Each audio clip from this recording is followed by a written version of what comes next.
Hey guys! Part 2 of What If Naruto discovers a crashed starship and trained under the Sith Lord's spirit. Hit like and subscribe if you like this one, and also please check the author in the description. Let's start. We are pain, that's all. We are God.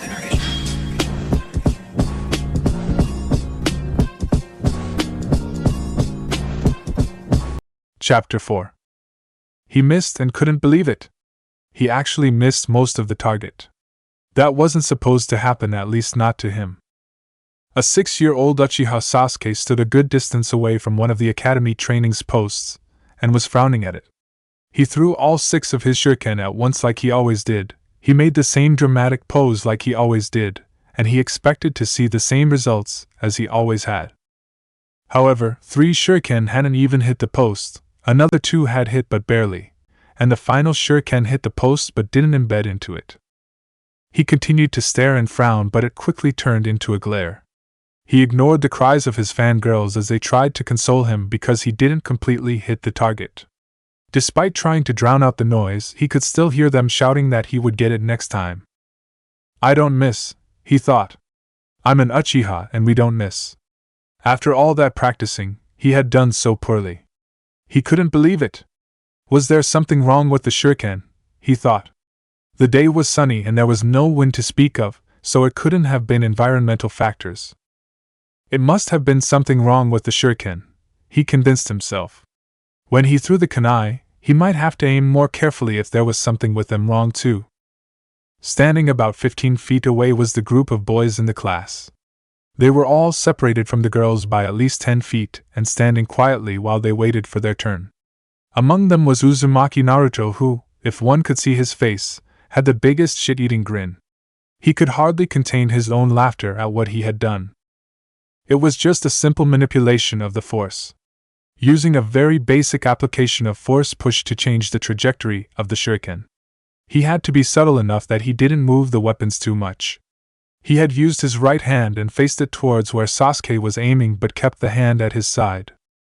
All he had to do was get the timing right and concentrate on what he wanted to accomplish. The use of his hand was more to focus on the area and objects that he wanted to affect and as a conduit for the force to go through. He had to make sure that no one saw him doing something strange though, so he didn't reach out his hand to better use the technique. Naruto was wearing a dark gray jacket that was unzipped and open, which showed that he had on a black high-collared shirt that mostly covered his face. The hood of the jacket was also up and it shadowed most of his face. He had black pants on, the standard ninja footwear, and black fingerless gloves. He was glad he had the hood and high collar, as the other boys might wonder why he was trying so hard not to laugh if they saw him. He actually had to bite his lip to keep breaking out in chuckles. Naruto regained his composure, however. He would like to have said that he was able to overcome the urge to laugh, but the real reason was that Sasuke was preparing to throw his kunai. He needed to get ready and focused. Sasuke placed all 6 kunai between his fingers and prepared for his throw. Most other students threw one at a time, but he liked to show off. However, he didn't like to let others know that he liked to show off. He looked at the target and steadied his breathing. A moment later he threw. The kunai flew to the target as he took his famous dramatic pose. It's the pose where his head is down and arms back, sticking in air and forming a V. He waited only a moment to hear the results, which were a series of clangs and a dull thud. He nearly fell over in shock, and standing not too far away, Naruto nearly doubled over while holding his sides and trying not to laugh out loud. Sasuke looked up a moment later to see a single kunai sticking in the post. The rest were on the ground around the post. What happened? It doesn't make any sense, he thought. A few of the other boys snickered and Naruto desperately tried not to laugh out loud. Sasuke stared at the target in both anger and confusion. The Chunin instructor, a Funino Daikoku, came up to Sasuke and asked if he was feeling alright, which made Naruto nearly lose it. The Chunin then suggested that perhaps Sasuke should have tried throwing them one at a time and not all at once, to which Sasuke scowled but reached into his ninja pouch and took out another kunai. He tossed it at the target with a smirk, but it hit the ring of the only kunai embedded in the target and bounced off. Now thoroughly embarrassed, Sasuke left the throwing area and went back to the boys' lineup. I didn't do anything on that last one, thought Naruto as he tried not to laugh out loud again. He managed to get over his laughter, until he saw who was coming up to throw next.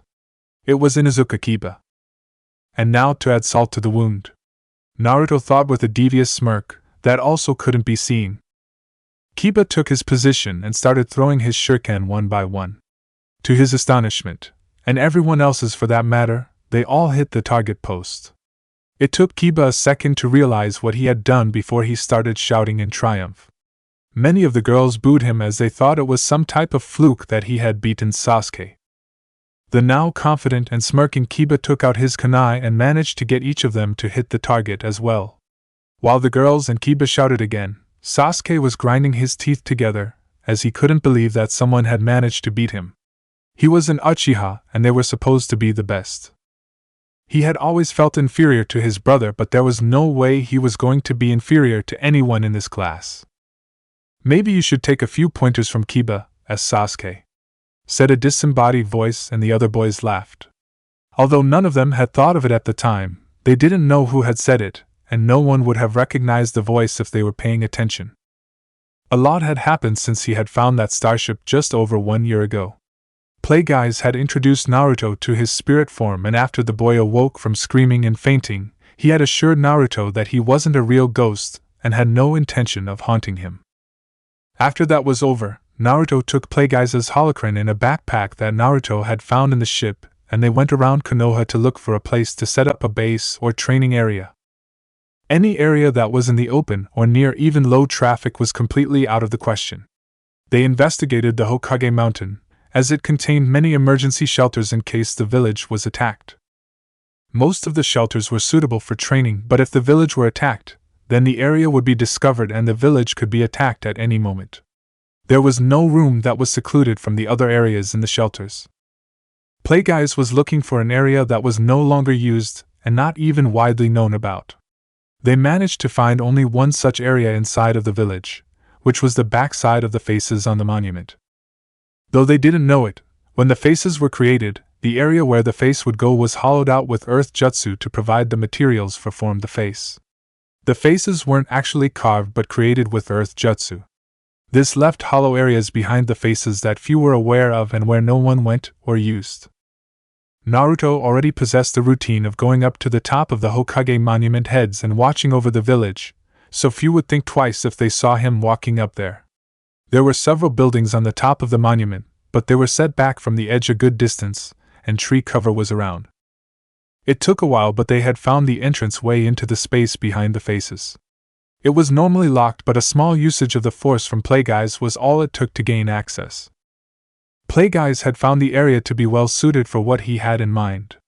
There were many rocks of different sizes strewn on the floor that could be used, and the area was very flat. It was also secluded, and from examining the area, he could tell that no one had come there for some time. The four faces of the mountain provided 4 separate rooms to put whatever they wanted in.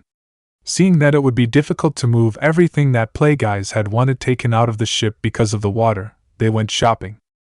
When Plagueyes had been speaking to the Kyuubi, he had used a bit of his mind tricks and persuasion on it to have it divulge more information than it normally would have for an intruder in the boy's mindscape. Initially, Plagueyes had tried to talk with the creature, but the Kyuubi had been very tight-lipped about answering his questions. As time went on in the mindscape, and with the application of a few force abilities, the Kyuubi unknowingly revealed more and more to him. Information about the boy and his parents, information on the ceiling, and a good amount concerning chakra and ninja in general were all revealed to Plagueyes. It may have been a powerful creature and filled with an incredible amount of hate, but its mind wasn't very strong-willed, nor were its mental defenses against his subtle use of the force. Plagueyes was very skilled at manipulation and mind control tricks, so it wasn't very hard for him. Once he found out that the large creature was trapped, he could have tried to take more information but was content for that moment. It would be best not to anger the creature and hamper what he had established. Some of what he had learned during that long talk was the reason that they were headed to one of the many ninja supply stores in Konoha. Naruto had been very apprehensive about entering any of the stores, but Plagueyes had assured him that everything would be fine. Naruto was still wearing the backpack with the holocron in it, so Plagueyes could talk with the boy through telepathy, and he had taught Naruto to not verbally reply when others were around. Eventually Naruto would be able to reply to him with his own telepathy, and they would find better accommodations than carrying his holocron around in a large backpack. Naruto had nervously entered the store and the person at the counter had instantly recognized him. The man was about to do something when he stopped and had a dazed look on his face. Naruto had felt something but he wasn't sure what had happened. Plagueyes told him to take the opportunity and look through the aisles. The owner just stood behind the counter with a dumb smile on his face while Naruto shopped. Plagueyes examined the variety of weapons that ninja used. Really, they had been here to purchase several storage scrolls, but why waste the opportunity? They picked out several sets of weapons, the storage scrolls they were originally after, and standard ninja pouches. Sets of new clothing were chosen, in colors that did not involve orange, and Plagueyes told Naruto to look at the swords. Eventually, the boy would wield a lightsaber, but that was many years off. Plagueyes did have an idea which they could try in a couple of years when Naruto became more advanced in the Force, but for now, they looked for something normal. The store had a small selection of blades and of different quality. While Naruto was amazed at the variety, as he had never been inside of a weapons shop before, Plagueyes was systematically narrowing down the choices. The katana was obviously too long for the boy, and even in years to come it still would be. The sword which bore the label wakizashi could have been right for him, as well as the ninjato. The tantos were a little too small, and while there were several other blades, they were too unique and couldn't be used with the sword styles that Plagueyes was going to teach him. After narrowing down the choices, Plagueyes informed Naruto of the options, and the blonde chose the straight-bladed ninjato. They took the merchandise to the counter where the still smiling owner stood. The man totaled up the amount, and before Naruto could ask Plagueyes how they would pay for it all with the money he bought, the owner knocked off over 70% off the price. As Naruto packed up his new equipment, he had asked, "How did you do that?" To Plagueyes, who responded, "Weak minds can be easily confused or bent to the will others. That which you saw wasn't very difficult to perform." "Will you teach me that?" Naruto asked, and Plagueyes responded, "Yes, in time I will teach you that and more." It was mostly a lie though, as Plagueyes wouldn't be teaching Naruto mind control or force subjugation but just the regular mind tricks. Naruto smiled at the statement as he packed the rest into the backpack and sealed the sword into one of the scrolls. It wouldn't do for him to walk the streets displaying a weapon. It took a while for the confusion to wear off and the owner to stop selling things at ridiculously low prices to anyone that walked in. The next day, Naruto became a student of Plagueyes and he was to call him Master from that day forward. Master Plagueyes had immediately started teaching Naruto, getting him to first feel his two powers and tell the difference between the two. Naruto practiced basic manipulation of the Force, and they experimented with chakra. This actually led to several discoveries. While trying to use his powers, his connection to the Force and chakra were like oil and water. They always stayed separate, and it wasn't possible to combine them into one power. However, when he channeled the Force, he also channeled some of his chakra without knowing it, and the opposite also happened. When he channeled only chakra, a little of the Force was channeled as well. Naruto was completely oblivious to what was going on, but Plagueyes could feel it happening and was very intrigued. It proved that Naruto might be able to control them simultaneously, perhaps with very interesting results. Plagueyes wasn't sure exactly how chakra could help Naruto's Force powers, but he had several ideas on how the Force could be used to augment jutsu. He was eager to find out in the coming years. Naruto would first need to acquire and learn jutsu, but that wasn't exactly a problem in a village full of ninja. If they couldn't get jutsu through regular means, then they would buy it, steal it, or take it from the minds of others. Plagueyes had long ago learned patience from his own master, but he was having difficulty reining in his thoughts and curiosity on the matter of chakra, jutsu, and their interaction with the Force. Training had resumed for Naruto after the slight digress from Plagueyes' schedule, in which he taught Naruto to start feeling for and trying to use both powers at once. It was important to investigate such a discovery, but Plagueyes knew he would have plenty of time for that later, and as much as he was interested, he had to control his emotions and feelings. He still had plans to set in motion and a new student to train. They had a lot of ground to cover, especially when it came to Naruto's mind. Plagueyes had started having Naruto meditate while holding his holocron. Touching the holocron would allow Plagueyes to have a better connection with Naruto when they entered his mindscape. With a little experimentation, Plagueyes found that the difference between the boy's mind and the outside world was close to a factor of 60. 60 seconds on the inside for every 1 second that passed on the outside. It was almost equivalent to an hour of study for every minute that passed on the outside. Naruto wasn't anywhere near a genius, but Plagueyes' thoughts on intelligence were that, unless a person had some kind of illness or mental handicap, they could learn anything. It would just take varying amounts of time from person to person and the willingness of the individual to learn.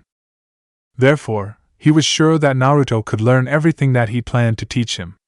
While Plagueyes would not teach him all the force powers that were at his own disposal when he still had his body, he would make sure that Naruto had a powerful mind and enough abilities to get by. He would teach the boy how to protect his mind and how to think more like a Sith and then move on to force powers. The problem that the boy currently had wasn't really stupidity. It was that he was so focused on the village and becoming Hokage that he didn't care about anything else. He didn't care about reading or learning or listening. He also got bored rather easily. In truth, he didn't care about anything that wouldn't help him on his way to becoming Hokage. However, Naruto didn't actually know what things would help him be Hokage. No one had ever explained something like that to him. He'd focused on such a faraway goal that he couldn't see the steps and path to get there.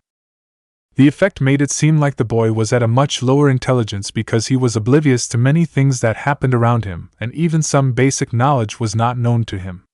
Not having anyone to properly teach him was another inhibitor. The boy lacked basic interactions with others and was easy to manipulate. The only focus that the boy had for training was that he had to train his body. Naruto had no plans to ever train his mind or even read a single book. He only knew that he needed to train and become stronger, but he had no idea how to train himself and how to become stronger. No one had ever explained that to him either, and if they had, he probably didn't realize that it was important and disregarded it. The strongest person wasn't the most intelligent, or the one that was the most physically strong or powerful. It took a blend of intelligence, physical abilities, and power to make a person stronger than others. On an average day, Plagueyes would spend around 3 hours inside of Naruto's mindscape teaching him basic knowledge. It may not have seemed that much, but 3 hours on the outside was equivalent to nearly 8 days on the inside of the boy's mind. Plagueyes started teaching Naruto how to read and write in Galactic Basic Standard as well as the basics of mathematics, science, engineering, the history of the galaxy, history of the Jedi and Sith, information about the Force, and teaching him about the Starship. It was a great deal of information, but Plagueyes had 8-day increments to teach Naruto these things. Plagueyes was aware of how much time it would take to teach Naruto everything that a Sith acolyte should know, but with the mindscape training, he would have all the time he needed. The only thing that Plagueyes valued more than his research was his own knowledge. His master had even called him Plagueyes the Wise because of his vast knowledge on so many subjects. He was a firm believer that knowledge was power, and was always trying to learn more about the galaxy and the Force. Therefore, he had much more knowledge than most Jedi or Sith on just about any topic and was planning to teach Naruto as much as he thought the boy would need in order to further his plans. Back in the real world, Plagueyes spent the remaining hours of the day working on Naruto's physical training and force training. Plagueyes was teaching him a martial arts style known as Terraskasi, which was basic force steel hand and was an old style that was developed by a group of people to specifically fight the Jedi. What better style for a Sith than one which was specifically created and adapted over thousands of years to fight Jedi? The style was specifically made for speed and anticipation of strikes and included teachings for the user to be able to close off their mind from mind trick or other mental-based attacks. Plagueyes started Naruto on an intense training regimen for his body but quickly found himself making revisions. He had assumed what he thought Naruto's physical aptitude and abilities would be but was wrong in his assumption.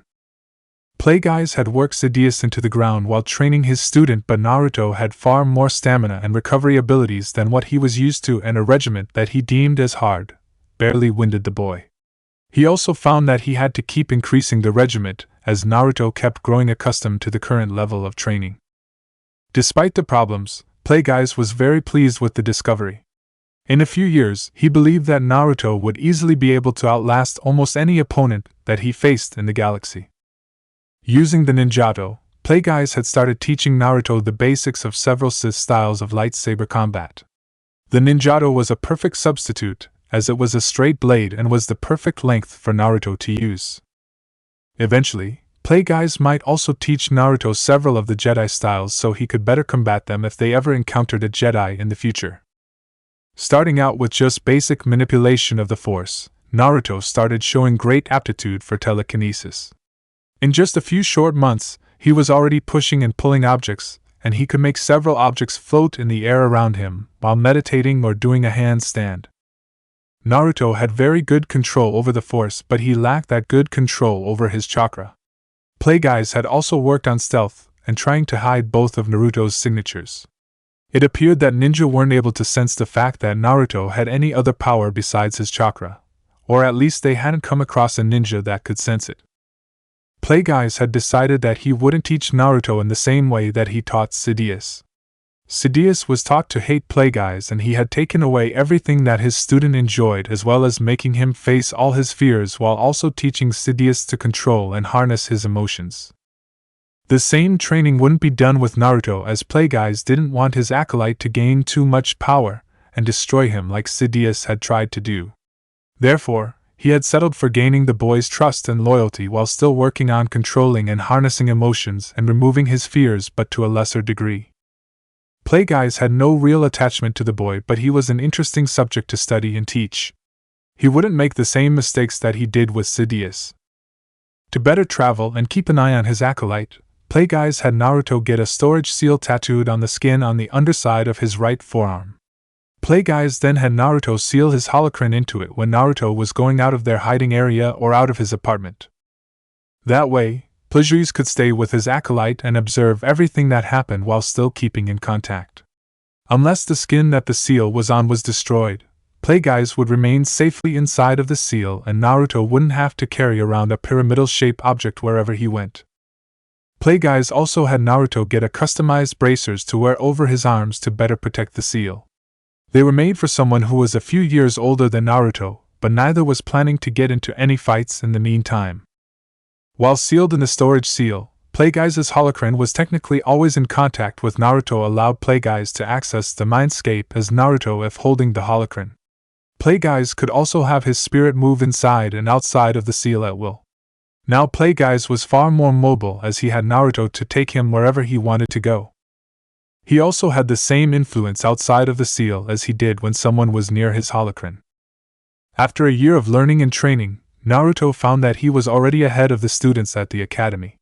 He had learned 2 of the basic 3 academy jutsu while the others in his class hadn't even started learning them yet. It seemed, however, that he was unable to perform the 3rd standard academy jutsu, the Bunshin no Jutsu.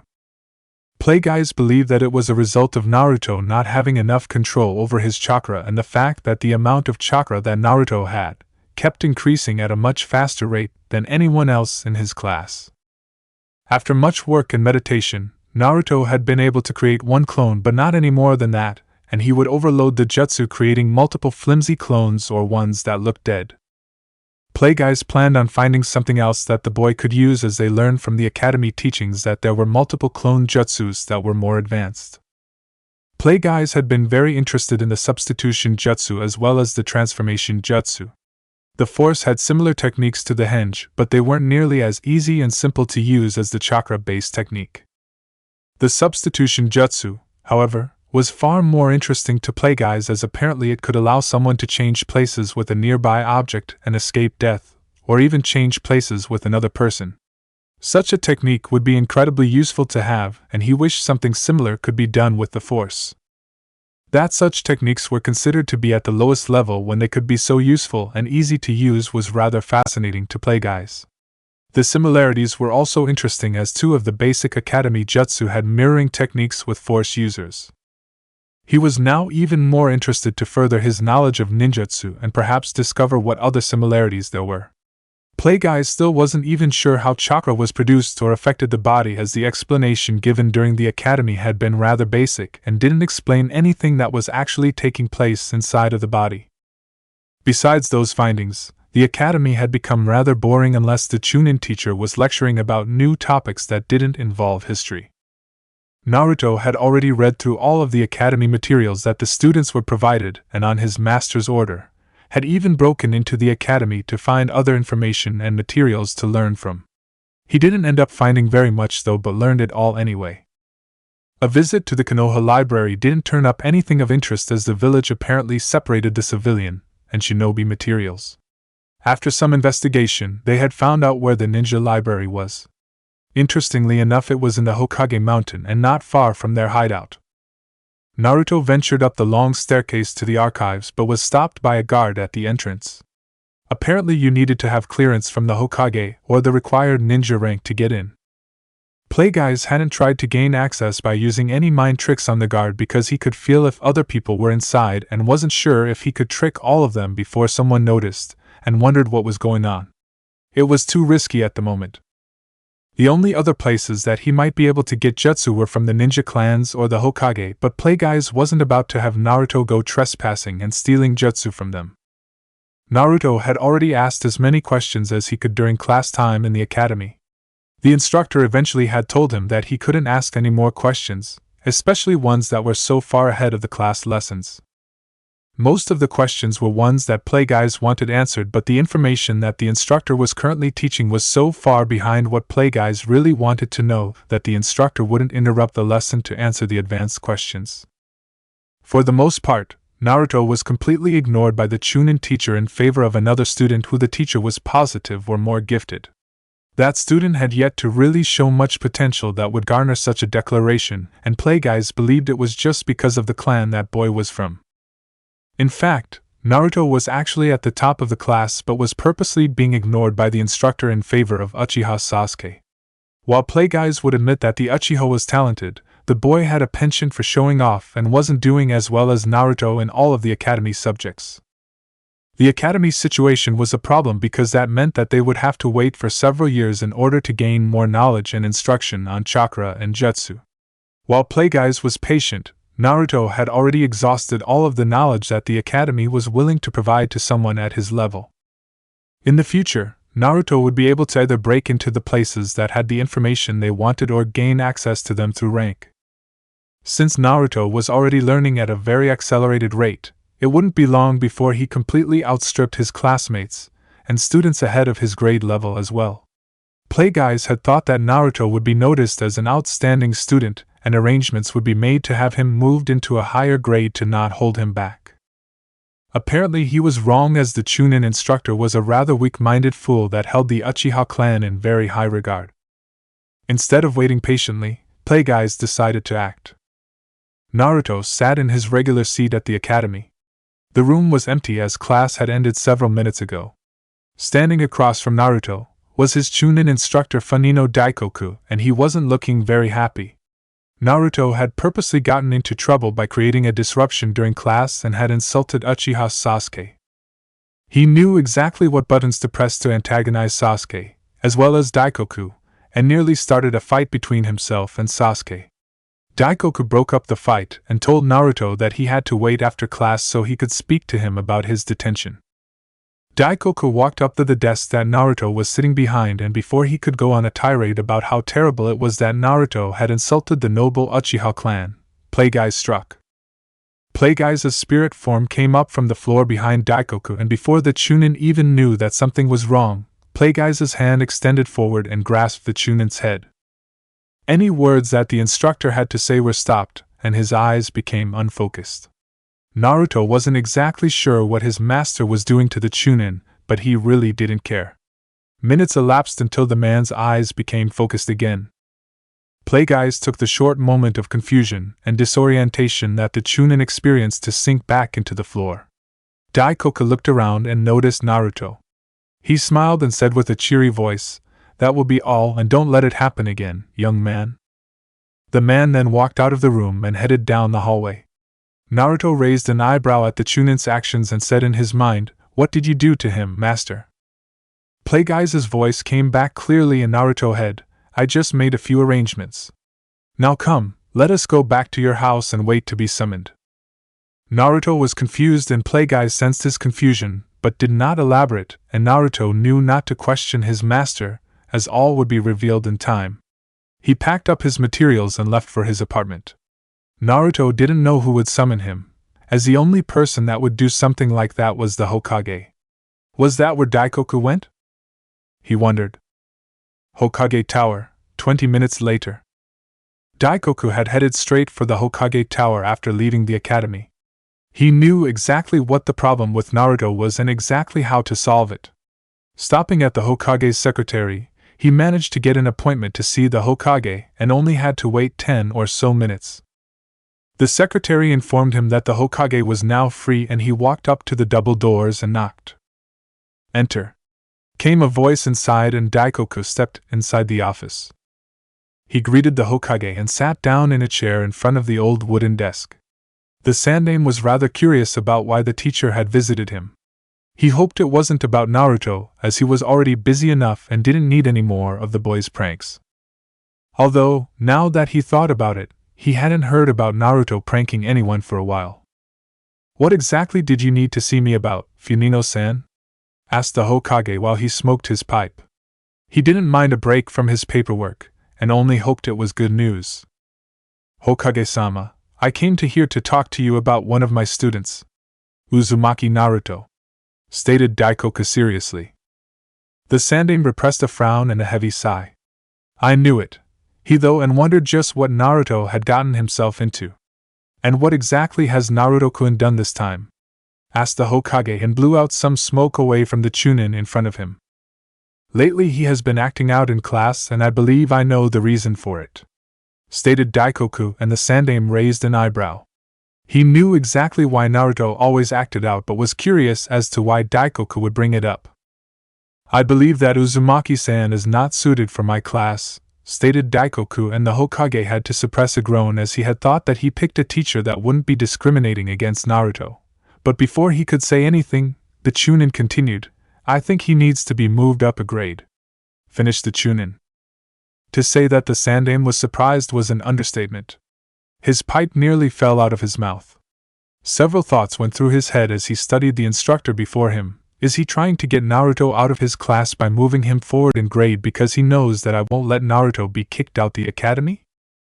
Does he plan on putting Naruto into a grade that he isn't ready for to discourage the boy from being a ninja? The Hokage asked. I suppose you have good reasoning for this change? It's highly unusual to have students graduate early or move up in grade during peacetime. Yes, I understand, but I believe that the boy is more advanced than the other children in his grade. He really doesn't seem to care much about the lessons. I've also noticed him acting out and distracting the other students, possibly because he's bored, said Daikoku. The Sandaime just looked at the man in front of him strangely, and wondered if it was a good idea to have him teaching at the academy. Naruto, more advanced than the other students? He questioned, as it really wasn't something that he had ever considered.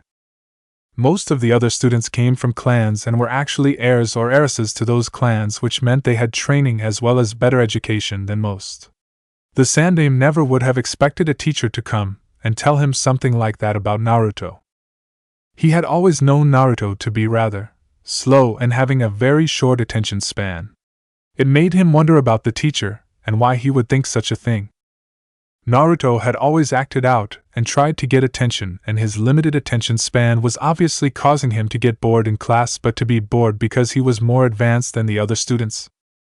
Before the Sandaime could say anything, Daikoku continued, he has also started asking very advanced questions during class which are well ahead of what I am currently teaching. I actually had to stop him from asking questions because I just wouldn't be able to stick to my lesson plan if I answered all of them. As of this moment, Uzumaki-san is the top student in the class and his grades speak for themselves, said Daikoku, and he handed his grading sheets to the Hokage for him to look over. The Sandaime sifted through the grading sheets for this year, and he noticed that Naruto had scored at the top of the class in nearly every subject. The Sandaime wasn't able to keep the surprise off his face. Naruto's grades weren't perfect, but they were close and better than the rest of the class, which was saying something as it had so many sons and daughters of clan heads. Is he really that much more advanced? He thought, and he remembered that Daikoku had taught Uchiha Itachi while the boy was briefly in the academy, so it was possible that the man knew what he was talking about when it came to a gifted student. Naruto wasn't anywhere near as gifted as Itachi, but he was definitely ahead of the class if the Chunin before him and the documents were anything to go by. A student that wasn't learning anything because they already knew the information might act out, get bored, and even distract other students, that was certainly true. The Hokage thought over what had been presented to him. From what he was seeing, it appeared that Naruto was far more gifted than he had originally thought. He thought perhaps that the files had been doctored and that the Chunin had it out for Naruto, but that didn't seem to be the case as the instructor seemed genuinely interested in Naruto's development. The Sandaime also didn't want to hold Naruto back if he was excelling in his lessons and surpassing all of the children of the ninja clan heads in Konoha. It was peacetime in the village, but that didn't mean that he couldn't skip Naruto ahead a grade. It required the recommendation from the teacher, the Hokage's own approval, and the agreement of the child or guardian of the child. It was unusual, but if Naruto was willing to get advanced to the next grade before the other students in his class, then he would agree. Naruto could always be put back in the same class if things didn't work out. The Hokage considered Daikoku's recommendation, but he would need to talk with Naruto first, so he sent one of his ANBU to get Naruto. It appeared as though his master's plan was in motion as Naruto made his way to the Hokage Tower. He wasn't sure what exactly was going on yet, but he was slowly piecing it together from what he knew.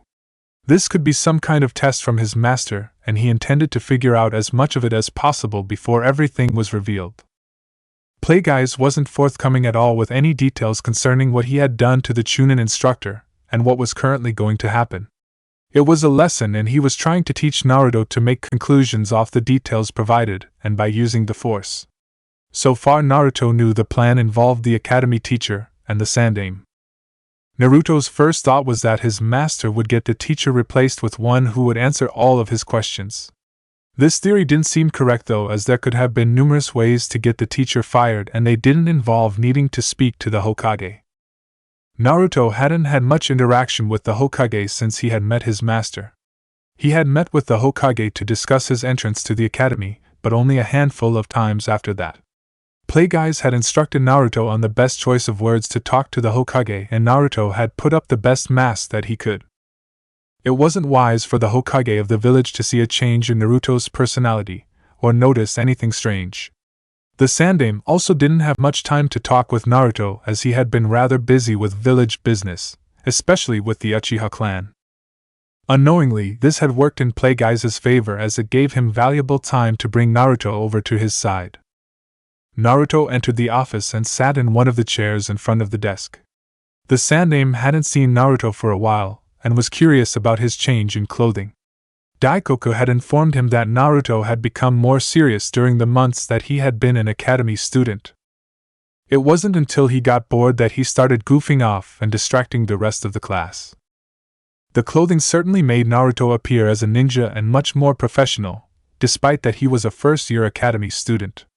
The Sandaime was curious as to what brought up this change, but perhaps the realization of being a ninja had set in a little early for him. Most academy students don't realize what they were getting into until after they graduate. They still had whimsical notions of what ninja are and think the profession is full of adventure. The reality was that they were child soldiers and the profession would be dangerous and difficult no matter how long they had been doing it. Few students ever grasped this until after they were put through the Chunin exams or went on a mission that was more dangerous than it was ranked. Many never grasped it as they dropped out or failed to graduate, and were never really aware of how their belief differed from reality. The boy sitting before the Sandaime was very different from the boy that he remembered the previous year. Something must have changed, the Sandaime thought as he tried to think of what it could have been. He hadn't seen much of Naruto since before he had joined the academy. The only thing that he knew which happened was when he left the village and nearly drowned in a nearby lake. It definitely could have been a life-changing experience. The Sandaime originally thought that Naruto was fine as he hadn't developed a fear of water, and was even eager to learn to swim and get over that experience. Perhaps it did affect him, but in a different way. He could be taking his life more seriously now that he has had a near-death experience, thought the Sandaime. As to why Naruto was wearing darker clothing and mostly covering his face, the Sandaime didn't quite know. "Well, you've certainly altered your wardrobe," said the Sandaime as he broke the brief silence. Isn't this what a ninja is supposed to look like? Responded Naruto, and the Sandaime chuckled slightly. He was thinking that Naruto had probably taken the looks that other ninja had and put them all together. The high-collar shirt was reminiscent of the Uchiha clan, while the jacket from the Aburame clan. He couldn't peg down the rest to a specific clan or ninja, but it was definitely a ninja look that the boy achieved. I had an interesting conversation with your teacher, Funino-san, just an hour ago or so. Do you know what he wanted to talk about? Asked the Sandaime as he was curious whether Naruto might know something or if Daikoku had told him anything. I'm not in trouble, am I? Asked Naruto with a slight bit of curiosity. The Sandaime gave a small smile and replied, No, you aren't in trouble.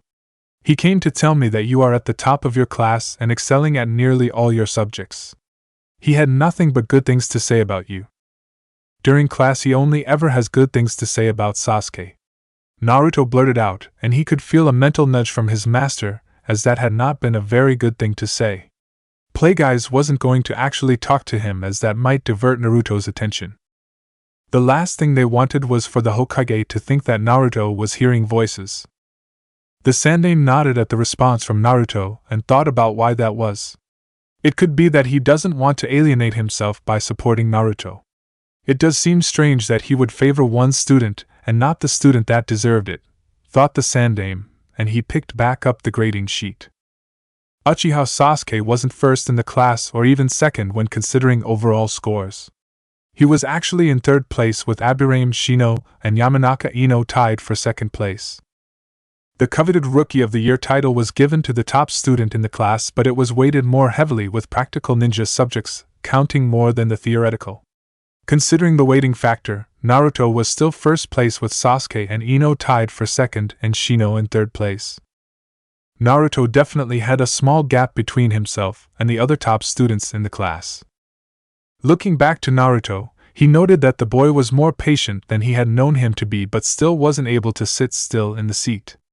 How are you doing in the academy? What I mean to say is, do you find the subjects and material rather easy?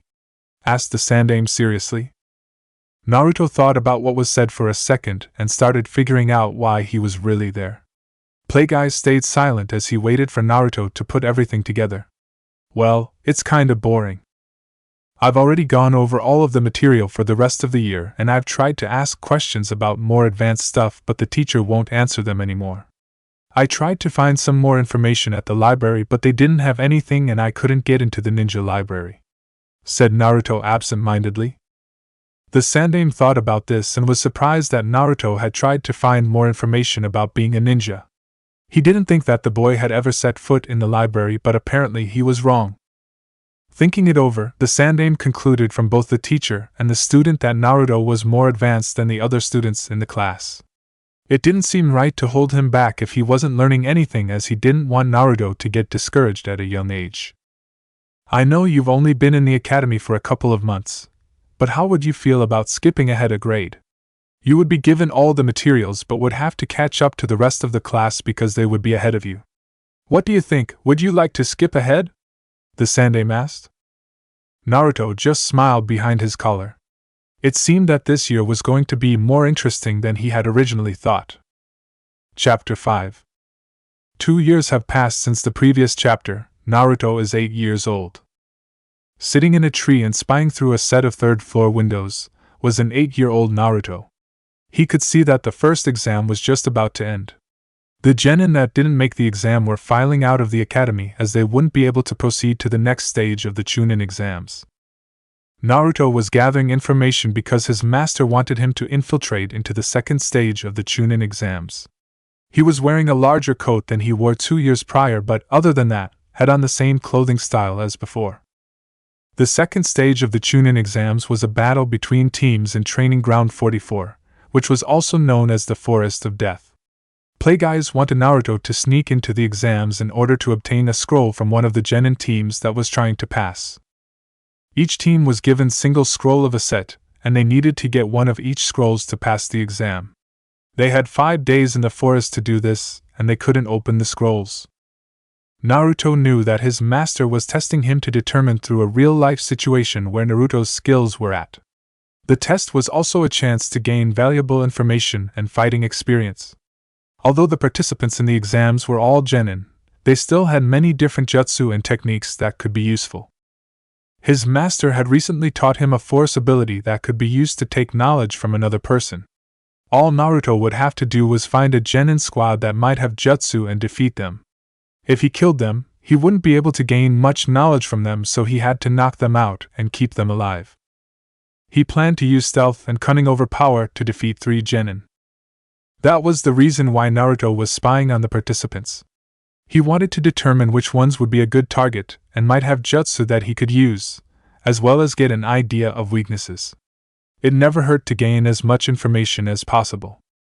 Master Plagueyes was still back at the hideout, as this was something that Naruto would accomplish on his own. Naruto would take his master's holocron with him into the forest by placing it in the seal on his arm, but Plagueyes would only intervene if his student was about to die. Naruto's attention was diverted from the genin when a flying ball of cloth smashed into the academy windows. Naruto blinked as he stared through his goggles and wondered what was going on until a woman was revealed and the cloth turned out to be a large sign. He stopped himself from sweat dropping at the sight and pushed his goggles up to rest on his forehead. There was no other information that he could gather, as the exam was over.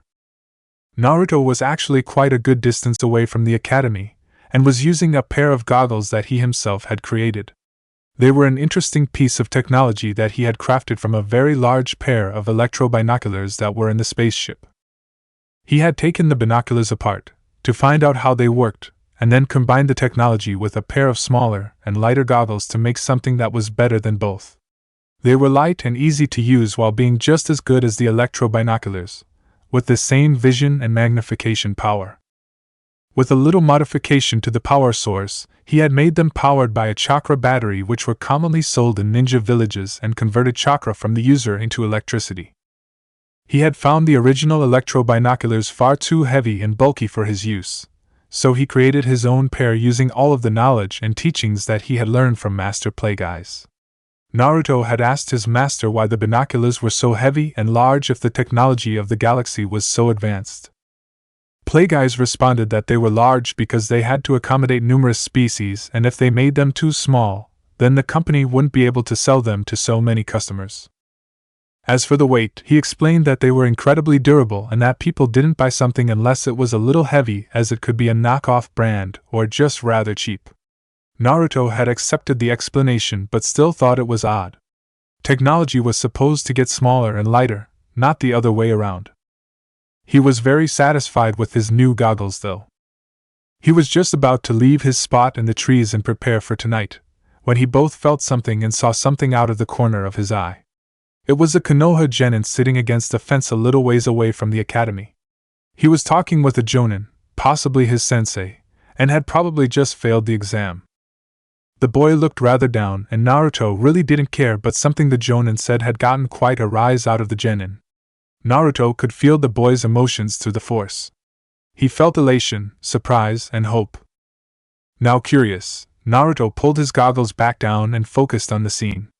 The goggles didn't have any kind of function to tell what they were saying, and Naruto couldn't read lips, but in this case, he didn't have to. Using the force, he was able to concentrate on the area that he wanted and hear the conversation, as it wasn't that far away. A normal ninja wouldn't have been able to hear what they were saying, but Naruto was far from normal. He listened closely as the jonin told the genin about an alternate method for passing the Chunin exams. It involved stealing an object and scroll from the Hokage Tower. Naruto was now very interested in this conversation, as he could tell that the jonin was lying and manipulating his own student.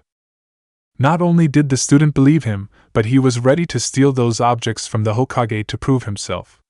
How pathetic, Naruto thought, and he couldn't believe someone could fall for that simple trick. Naruto was supposed to go back to his apartment to prepare and then stop at the hideout and take his master's holocron with him.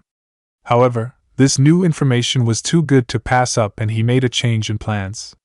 Instead of heading for his apartment, he headed straight for the hideout and did his best to make sure that no one was following him. Since his student left to gather information for his test that night, Plagueyes had been in deep contemplation. His thoughts ranged from his current situation, his student, and the future.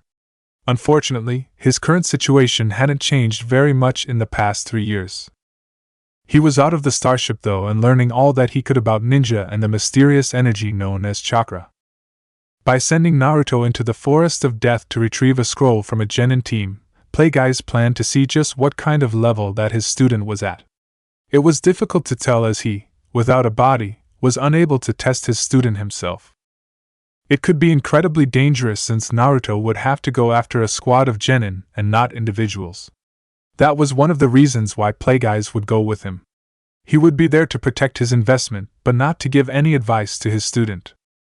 Naruto would have to come up with a plan because they both knew that he might not be able to face 3 genin at once, especially if their teamwork was good. In the past 2 years, Naruto had continued to grow at an impressive rate. Sidious had been a prodigy, and Plagueyes had trained him to the fullest, but Naruto was absorbing everything that he taught and progressing through sheer willpower and hard work. Plagueyes still held back on his training of Naruto though, as he didn't want to violate the rule of 2, but his curiosity kept getting the better of him, and he found himself teaching Naruto a little bit more than he should have. During his 7-year isolation on the ship, while under the lake, Plagueyes had ample time for introspection. He examined why he had died and the events that probably lead to it. What he found was that during his time as a Sith Lord, he had moved away from the main goal of the Sith, which was galactic conquest. He had also stopped monitoring his apprentice, and that led to giving Sidious more than enough time to plot against him. Plagueyes had focused more on his research and knowledge than the proper goals of a Sith Lord. He had strayed from the teachings of the rule of 2, and through the historic method of ascension, Sidious had taken his place. Plagueyes still felt angry about how it had happened and had plotted revenge for a time. He thought he had put those feelings behind him, but as he saw his current student progressing and realized the potential the boy could have, he found himself thinking about getting revenge on his former apprentice and using Naruto to do it. His body was, for the most part, destroyed. Sidious had used force lighting on his corpse for a prolonged period and probably destroyed any hope of recovering any usable DNA. Cloning was difficult as it was outlawed in the Republic and required great knowledge in order to successfully make a clone. It was also very difficult to create a clone of a force-sensitive person as it could result in mental instability, but Plagueyes wasn't worried about that since he only sought to create an empty clone or just a body for his spirit to inhabit. He knew that without any usable DNA, he wouldn't be able to create his original body and may have to use some other body. That brought its own problems as a different body might not be able to contain his spirit as well as his original body would. The body could break down over time and he would be forced to transfer into a new body over and over again. Possession was out of the question in the long run as that had an even shorter time span than using a different cloned body than his original. Cloning was the best prospect for what he was thinking about. It was problematic but still better than his current position. It would take a while to gather the needed resources and technology, but it could be possible. They would first have to get off this planet and back into the galaxy in order to make any such plans fruitful. As Naruto became more knowledgeable from his teachings, they were able to go back to the ship and work on diagnosing the possible problems that the ship had and looking into the fuel problem. From what Naruto could tell from the ship's computer and his own inspection, the bottom of the hull had several micro cracks from impact and would need to be fixed. The ship could still fly and travel without the fixes. However, there existed the possibility that the forces exerted on the ship from acceleration and space/atmospheric travel could cause those fractures to expand and propagate, which could lead to catastrophic failure of the hull. It wasn't something that Plagueyes was willing to risk. In order to fix the micro-cracking, the ship would need to be removed from the lake and repair work performed on the underneath of the ship. They would need some place to keep the ship until that time, and they would need to move the ship away from the ninja village without anyone noticing. It was a difficult task, not impossible, but difficult. They would need to move a 30-meter-long ship that didn't have any fuel out of a lake while less than half a mile away was a ninja village as well as patrols in the area. As of yet, Plagueyes wasn't completely sure how to do it. The fuel that the ship used was not something exotic like hypermatter. The ship was actually powered by a chemical reaction that produced enough energy in the reaction chamber to power the ship. The reaction required the mixing of two complex chemicals that formed a very energetic reaction in the reactor chamber of the ship. one chemical was already present in the reactor, and the other was fed to the reactor in a steady amount to propagate the reaction. The chemicals were rather complex, but it was possible that the planet had the required resources and technology to properly create them. Plagueis wasn't exactly sure what the chemicals were called, but the ship's computer contained the chemical composition for each, so they would just need to recreate those chemicals. The raw resources would have to be found, which might not be that hard, but they would have to experiment with combining those chemicals to find the correct ratio and formula. Then, larger amounts of the chemicals would have to be manufactured. So they would need a lab as well as a place to create the chemicals. That was also difficult but not impossible. At the moment, Plagueis was still at a loss concerning how they would go about fixing these problems, but he had a feeling that if they waited, opportunities would come. In the meantime, he would continue to train Naruto and increase the blonde's knowledge so that they would be able to act at a moment's notice when an opportunity did show up. Naruto had actually been far more interested in the teachings that Sidious disliked. Sidious hated to learn about droids or any kind of machine and wasn't interested in any devices besides his lightsaber. Naruto liked to tinker with just about anything he could get his hands on. Plagueis had to keep him away from the medical droid and the ship, otherwise Naruto would have already taken the droid apart or tried to examine sensitive systems of the ship. Sidious also didn't care much about history, whether it was the history of the Sith or just the galaxy in general. If Sidious didn't see any value in it, and for his future plans, then it didn't concern him. Only the holocrons and Sith texts that Plagueis had collected and inherited were of interest to Sidious, and only for the power that they could provide. Naruto, however, was incredibly interested in the every bit of history that Plagueis was willing to share with him. He spent hours inside of his mindscape listening to his master talk about the galaxy. It didn't really matter what it was that Plagueis talked about because Naruto enjoyed listening to all of it. The blonde did have a certain fondness of information concerning Darth Revan as well as the Jedi Revan. They were the same being but two different people with completely different goals and thoughts. Revan was once a Jedi but fell to the dark side and after losing his memory, came back to the light side of the Force. Naruto cared nothing for his own history that was taught at the academy, only the history about the galaxy that his master taught him. Naruto was also interested in the ancient civilizations such as the Rakutans and the Gree. Plagueis knew more about Rakutans than most other people in the galaxy. The Republic had erased all knowledge of the ancient civilization that had once ruled most of the galaxy. The Rakutans were a force-sensitive species of amphibian humanoids that developed force-powered technologies to explore the galaxy. It was even possible that they created the hyperdrive technology that was still used thousands of years later. They used this technology to conquer and enslave parts of the galaxy. The Rakutans weren't able to visit anywhere they wanted as the unique force-powered technology could only visit planets that were strong in the Force. Little was known about the exact reasons for the species' extinction or near extinction.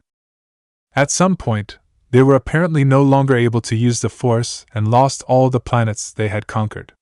By the time Lord Bane, the founder of the current Sith line, had visited their home planet 1,000 years ago, the species was gone. Naruto found it very interesting that the Rakutan hyperdrive was later modified and used by humans to explore the universe. They used a different power source for the device and were able to go just about anywhere in their starships. He also learned how people of different species had slowly populated most of the galaxy. It was likely that one of those ships had made it to his own planet, and somehow ninja and chakra came about, though either Plagueis or Naruto had any idea how that had happened.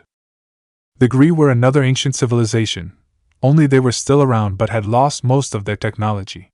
They were a race of gray cephalopods with 6 tentacle-like arms. Gree technology was created as a piece of art as much as a piece of technology, and it took great practice and training to use most of their incredibly technology. Unfortunately, over the many millennium that they existed, the people who had this knowledge failed to pass it on to the next generation, and they eventually had no idea how to use most of their amazing technology. No one else could use it either, and despite trying to use it, they never were able to rediscover how to operate them. Naruto found just about everything that his master told him about the galaxy fascinating, and he couldn't wait to one day see it firsthand. Besides training Naruto's mind, Plagueis had also guided Naruto's force training, physical training, swordsmanship, and working with chakra. While inside several of the Chunin teachers' minds, Plagueyes had gotten a hold of different methods to train Naruto's chakra control and had the blonde work on all of them. Naruto had yet to gain many powerful jutsu and only had the Academy 3 as well as the few other E-rank and D-rank jutsu that were available at the Academy. Naruto had learned all of them and was desperate for some elemental jutsu. He had only spent a cumulative 3 years in the Academy, but had been skipped ahead a grade 3 separate times. During one school year he had been skipped ahead twice. He was already in his 5th year of study, and only had a single year left before he graduated. Unfortunately, what he learned at the Academy really wasn't enough to satisfy either master or student. Both wanted to learn much more about jutsu but didn't have a very good way to gain this knowledge. They would have to wait another year before Naruto could leave the Academy. In the meantime, Plagueyes had started teaching Naruto the basics of Sith alchemy. Sith alchemy was an ancient practice that involved numerous different methods of augmenting or creating objects and altering living beings. Applications for Sith alchemy could be strengthening and augmenting weapons and armor, genetically enhancing different species and making it easier to control them, or even creating objects and potions with unique functions, such as the amulet that Naruto had encountered years before. This practice was far older than the beginnings of the modern Sith Order and dated back to the original Sith species thousands of years in the past. Over that time, it had been perfected to be an incredible science that was useful to those that were able to wield it. Alchemy required more knowledge than force ability, so it was something that Naruto could definitely learn in time. Plagueyes doubted that Naruto would ever be able to use the more biological aspects of Sith alchemy, but he believed that Naruto might benefit from learning about how to create objects or augment weapons and armor. One of the plans that Plagueyes had was to have Naruto create a weapon for himself using Sith alchemy. Unfortunately, the exact methods to create ancient Sith swords had been lost over time, especially after both Sith and Jedi had switched to lightsabers. While the forging methods had been lost, the augmentation information had not. The scrolls and books that had been taken from Plagueyes' quarters by the gun runners were all on the topics of Sith alchemy and its uses. The midichlorian manipulation that Plagueyes had been working on before his death was also connected to Sith alchemy. Plagueyes had also been studying several amulets in his spare time in order to perhaps create his own. Sith amulets had many different powers that they could be imbued with. Some were for healing, protection, understanding languages, and helping to channel the dark side. Plagueyes had searched for several examples and found 3. He hadn't actually touched 2 of them because he could tell that they had been cursed in some manner using Sith magic, which was a very different practice altogether. The 3rd necklace that Plagueyes had, which was not opened by the gun runner and remained in its sealed box, was for understanding the ancient Sith language. Plagueyes had found it decades before, and it had helped him understand everything that was written in the scrolls until he eventually taught himself how to read and write in ancient Sith. Plagueyes had already started teaching Naruto how to read, talk, and write in the ancient Sith language. Over the course of his life, Plagueyes had become a master of many aspects of Sith alchemy, and with his knowledge, he planned to teach Naruto what he would need to know to augment a weapon with alchemy. Normally it would have been a problem, since the method of forging a Sith sword had been lost, but that was where the second holocron came into play. The second holocron that Plagueyes had with him was actually an ancient Jedi holocron. He had found it and kept it while trying to access its information. Most of it was still not accessible to him because he was not aligned with the light side of the Force, but he was able to access information about creating a Jedi sword.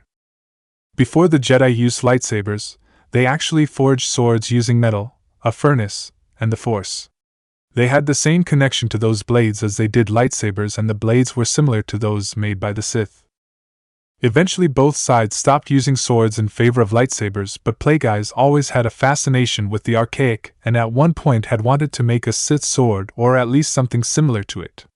That was why he held on to the Jedi holocron, despite it not providing any other useful information to him since he would have Naruto use the Jedi forging methods and the augmentation properties of Sith alchemy to create his own weapon. Most swords created using the methods of the Jedi were nearly indestructible and could even block a lightsaber. It would definitely be a good weapon for Naruto to have, at least until he had the materials to create a lightsaber. Plagueyes had spent several months going over all the information that Naruto would need to know in order to create his own sword, and it wouldn't be very long until he would be able to try and create one. The village had many furnaces that could be used, and Naruto didn't require that much knowledge of forging a weapon, as he would use the force to guide him. They had been debating about what metals to make the blade out of and even what extra features, if any, that the blade should have. Naruto had wanted to take apart one of the vibroblades that was on the ship and use the vibration technology to make his sword sharper and perhaps make it powered with chakra. Plagueyes had suggested some metal off the ship as well as the chakra metal that ninja used in some of their weapons. It would cost quite a bit of money, so Naruto had been saving up to buy the metal and buy the use of the furnace. It was better than using mind tricks, as people would ask where Naruto got the sword from, but he could just answer that he had made it himself. They might ask how, but no one could force him to answer. The technique to create the weapon could be considered as something that Naruto invented himself, and that would mean that he was protected from answering questions about it because it was similar to jutsu creation. If someone created a new technique, then they were under no obligation to tell anyone about it, and were protected as if they had a patent on the technique. It was at that point in his thought process that he felt his student approaching their hideout. Naruto entered the hideout and knelt on one leg before his master's holocron, which was sitting on top of a pedestal made from the stone in the hideout. "Master, during my spying on the exam participants, I came across something and thought I should tell you," spoke Naruto with his head down slightly. Plagueyes' spirit form appeared above the holocron. "Tell me," stated Plagueyes, as he was rather interested in what this development could be. Naruto didn't go against his orders unless he felt it was important. Naruto lifted his head and looked at his master's projection. "During my spying I came across a jonin that was consoling his genin student on his failure to pass the exams. He spoke to his student about an alternate method to pass, which involved stealing several items from the Hokage Tower, one of which was a sword and the other a scroll. The jonin mentioned that the sword belonged to the Nidaime, and I think it could be the Raijin. Nothing was mentioned about the scroll or what it contained. Everything he spoke about the test was a lie, but the other information he gave, about the items and their location, seemed truthful," stated Naruto, and he could feel a small amount of surprise and interest coming from his master's spirit. Plagueyes' thoughts were already moving through possible scenarios to get the sword. Ever since he had heard the sword's existence from one of the lectures at the academy, he had been interested in it. It wasn't every day that a sword with a blade made from pure electrical energy was mentioned on such a low-technology planet. Plagueyes was instantly curious about it, and had Naruto ask several questions about the blade during class. Unfortunately, it seemed that most ninja only knew basic information about the blade and nothing specific. They knew about the electrical energy, and who had used the blade in the past, but really nothing more. It was also known that the blade was somewhere in the Hokage Tower, but that was it. Naruto had heard not only the location of the blade, but a plot by a ninja of the village to use his own student to steal it for him. The scroll that came with it could be important as well, but it could also be something that wouldn't be important to them. The problem was what to do about the information that Naruto had brought. Plagueyes obviously wanted the blade, but they would need to get it in a way that didn't implicate them in any way, and made others take the fall. They would need to hide all involvement in the theft, which could be difficult as ninja could track scent as well as chakra. They knew exactly what time that the boy would be stealing the Raijin and scroll. Naruto could wait until after the theft and then intercept the thief. He could also wait until later on and intercept the thief and his sensei together, or he could do something completely different. There was also an opportunity with the Jonin sensei, as he should know many different ninja techniques as well as have at least one or two nature affinities and have worked on the training for those affinities. If Naruto could incapacitate the Jonin, then they could gain valuable information from someone that was a traitor and was expendable. Plagueyes did find it odd that a genin would be able to get into what should be a very secure facility, but the directions had been simple enough, and the Jonin had provided his student with the patrol schedule and where the traps were located. The only thing left to do was to decide on a course of action. Naruto arrived an hour before the genin was supposed to get through the ninja patrols and take the two items. Naruto planned to get to them before the genin could. He didn't know if the genin would be able to get the items, and if he couldn't, then they would be placed under better security, so it was best to use the information provided by the Jonin to get there first, and make sure he was able to acquire the sword. Getting past the guards was far easier than either Naruto or Plagueyes imagined it would be. Naruto was trying to suppress his chakra and even using his force powers to help suppress it. He was also using a very basic jutsu to actively eliminate any scent trail that he might leave behind. Naruto silently made his way down the shadowed hallways of the Hokage Tower. He could sense where the guards were, as Plagueyes had taught him how to properly sense ninja with the force. It was difficult to learn, but Naruto was able to accomplish it. The trick was to sense a void in the force which corresponded to a ninja whose chakra was preventing the force from entering his body. The patrols were moving exactly how the Jonin had said they would. Naruto found the room, and the door wasn't even locked. Entering the dark room, he knew where the traps were and made sure not to set them off. The room was some kind of library or study, as it had bookshelves on most of the walls and a desk in one corner. He went to the wall that a secret room was supposedly behind and which held the items they were after. Naruto found the hidden mechanism and triggered it. A part of the wall swung open to reveal the room, and Naruto made sure to not set off any of the alarms at the opening. A handle to a weapon was sitting in a display case along with a scroll. Naruto stared at the handle, and it reminded him of something that his master had described to him many times. Over the shared link, Naruto asked, "Master, is that a lightsaber?" But he received no answer, as Plagueyes' mind was a jumble of thoughts concerning this new development. Naruto was about to say something else when he felt his master urge him to complete what they were here to do. Before he left, Naruto pasted an exploding tag to the wall at the entrance of the library room. He had timed how long it took him to get past the guards, into the building, and into the secret room. Ninja were always punctual, and that would work to his advantage. Naruto walked down the street while wearing a dark cloak. The cloak was a survival cloak from the ship. He decided to use it to further hide his features while stealing from the Hokage Tower. Naruto was traveling to an apartment building. The specific room that he was looking for belonged to Rokusho Aoi, who was the Jonin that wanted his genin student to steal the items from the Hokage Tower. As Naruto went through a shadowed area, he emerged in the henge of the genin that Aoi had convinced would become a chunin upon successfully taking the items he held. That genin was named Marino Idate, though Naruto didn't actually know that. It was still 20 minutes or more before Idate was supposed to infiltrate the Hokage Tower, so Naruto had plenty of time for what he needed to accomplish. Walking into the apartment building, he headed for a specific apartment. The henge Naruto found the correct apartment, and knocked.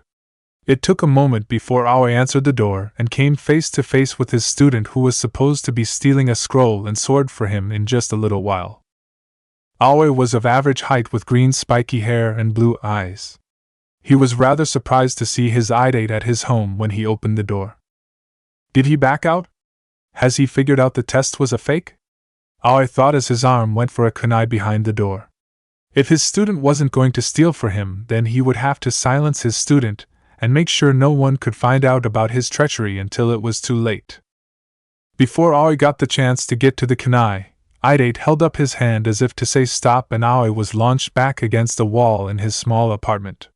His blurred vision no longer saw his student standing in the doorway, but that of a cloaked figure reminiscent of an Anbu but with no porcelain mask. Aoi tried to get up and went for his weapons. He had no idea what was going on, but something had gone wrong and he needed to get out of here. The cloaked figure stepped into the apartment and held up his hand again in a gripping motion. In an instant, Aoi couldn't move his body. His hand still had several kunai in it that he had been about to throw. It was as if some unseen force was holding him in place and not letting him move at all. He couldn't even breathe or call out for help, and it was slowly squeezing him harder. The cloaked figure walked towards him, and the apartment door closed behind him without any help. While still immobilized, Aoi tried everything that he could think of to break loose. He thought perhaps he was in a genjutsu, but when he tried to dispel it, nothing happened. Though he was a jonin, he was terrified at this point and thought he was going to be killed. He watched helplessly as the figure stopped just a foot away from him. He couldn't see any eyes as the cloak shadowed the face. The figure's other hand lifted up and went to Aoi's head. As soon as it made contact, Aoi felt pain and everything started going black. Naruto exited the apartment building out into an alley and made his way to his own apartment building. Looking at his watch, he noticed that he was a little early and had to wait for the right time. A minute passed before Naruto made a single hand seal, and in the distance he could hear the faint sound of an explosion. He walked up the stairs of the building his apartment was on top of and unlocked his front door. The explosion was timed to coincide with the moment that Aoi's genin would have entered the Hokage Tower and found the same secret room that Naruto had. At some point between getting the secret room open and realizing that the items he was supposed to acquire were already gone, Naruto detonated the tag. It was very unlikely that the blast would have killed the genin since Naruto was rather sure of the timing. It was just to alert all the ninja in the area that something had happened in the Hokage Tower. They would all come running and find a genin in a restricted area and 2 items missing. Naruto had thought about stealing more items from the tower, but he only had information on the layout and traps set in the room that Aoi had talked about. It was possible that he could have been caught if he had ventured elsewhere. It would take some time to interrogate the genin and find out what he was doing there and what was going on. After that, ninja would be sent to find Rokusho Aoi and reach a dead end.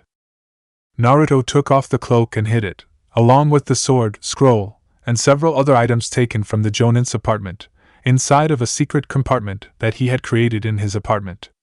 It already had several other items that he didn't want anyone to find if they searched his home. He had thought of going back to the hideout, but if anyone saw him near the Hokage Tower, they would no doubt question him. Naruto had no idea what was involved with a ninja interrogation and wasn't eager to find out. The Sandaime sat behind his desk as 2 men entered the room.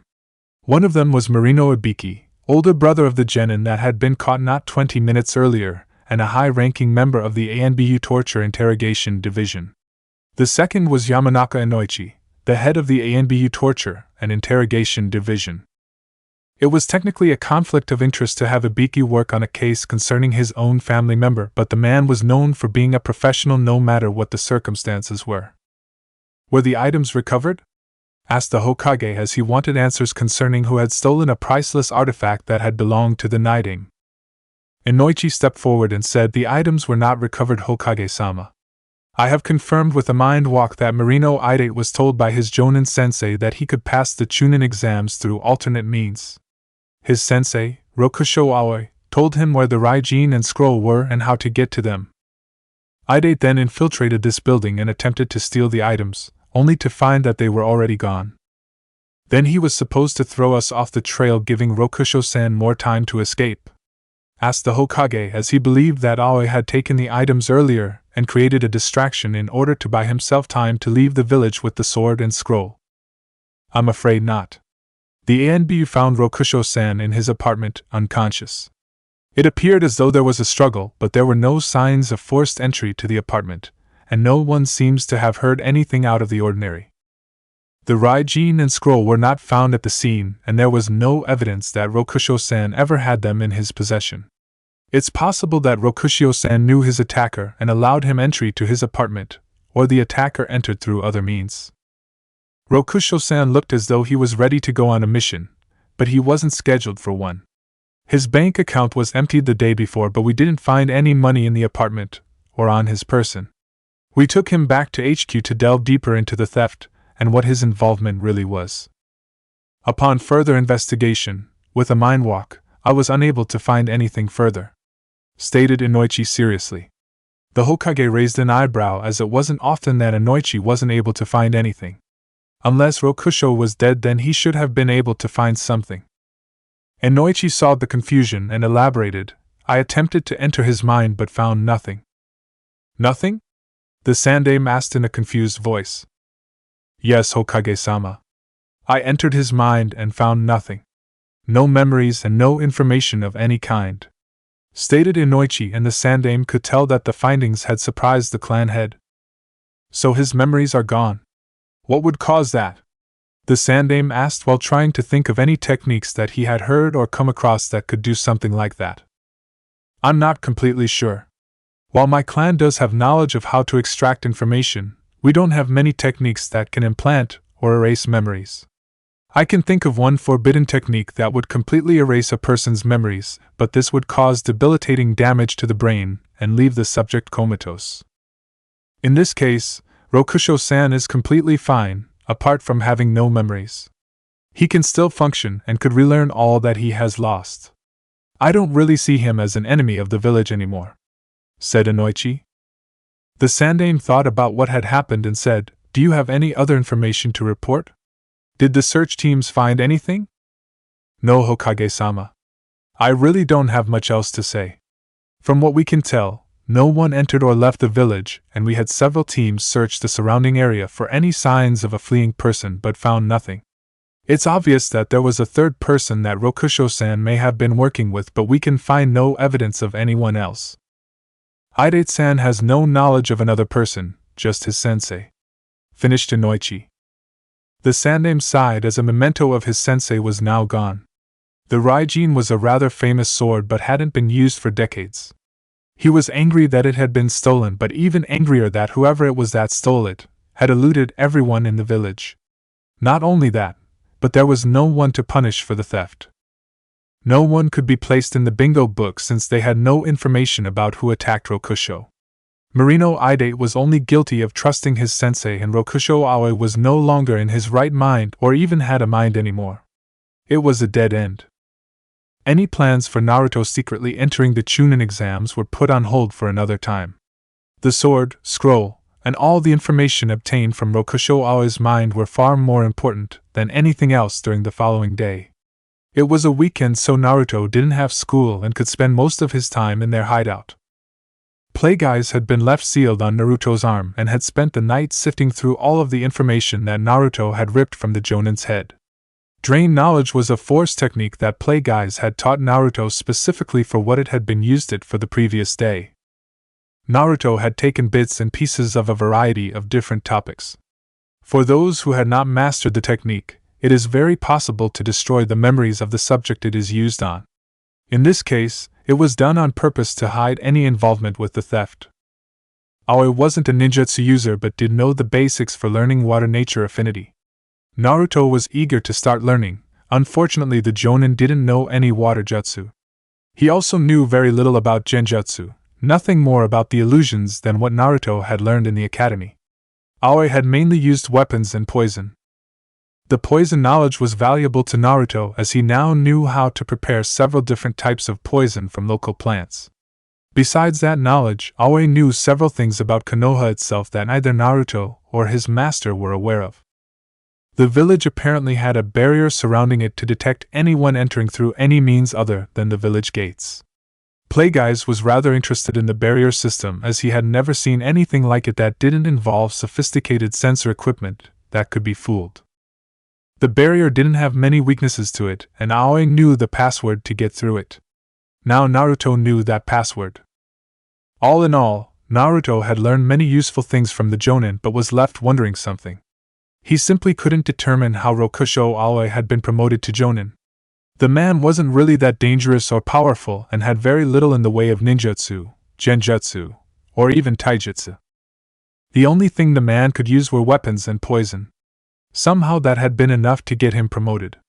Naruto and Plague Eyes had envisioned Jonin ninja as being very powerful and proficient in most ninja skills, but it turned out that not all of them were.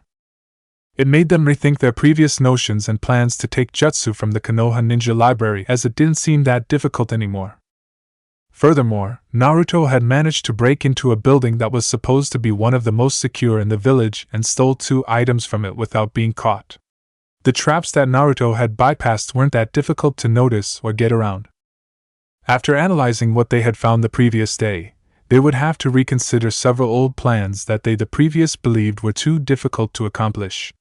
They would definitely have to wait though, as the village would be on high alert for a while. Most of the day was spent with Plague Eyes having Naruto examine the sword in detail and activate it to see what it could do. The weapon sounded and activated like a lightsaber, but the blade was made from electrical energy. Oddly, the blade seemed solid and could cut, but only slightly better than a normal sword. It could also discharge the energy it held when coming in contact with someone, but it really wasn't that powerful of a discharge, and probably would only stun a ninja for a short time. Naruto was only stunned for a brief moment. A civilian would most likely be knocked out by the discharge, though.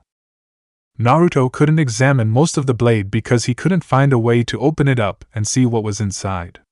Whatever was inside the blade and causing it to create the electrical energy was sealed inside, and unless he wanted to break the handle and risk breaking the sword, he wasn't going to be able to examine it any further.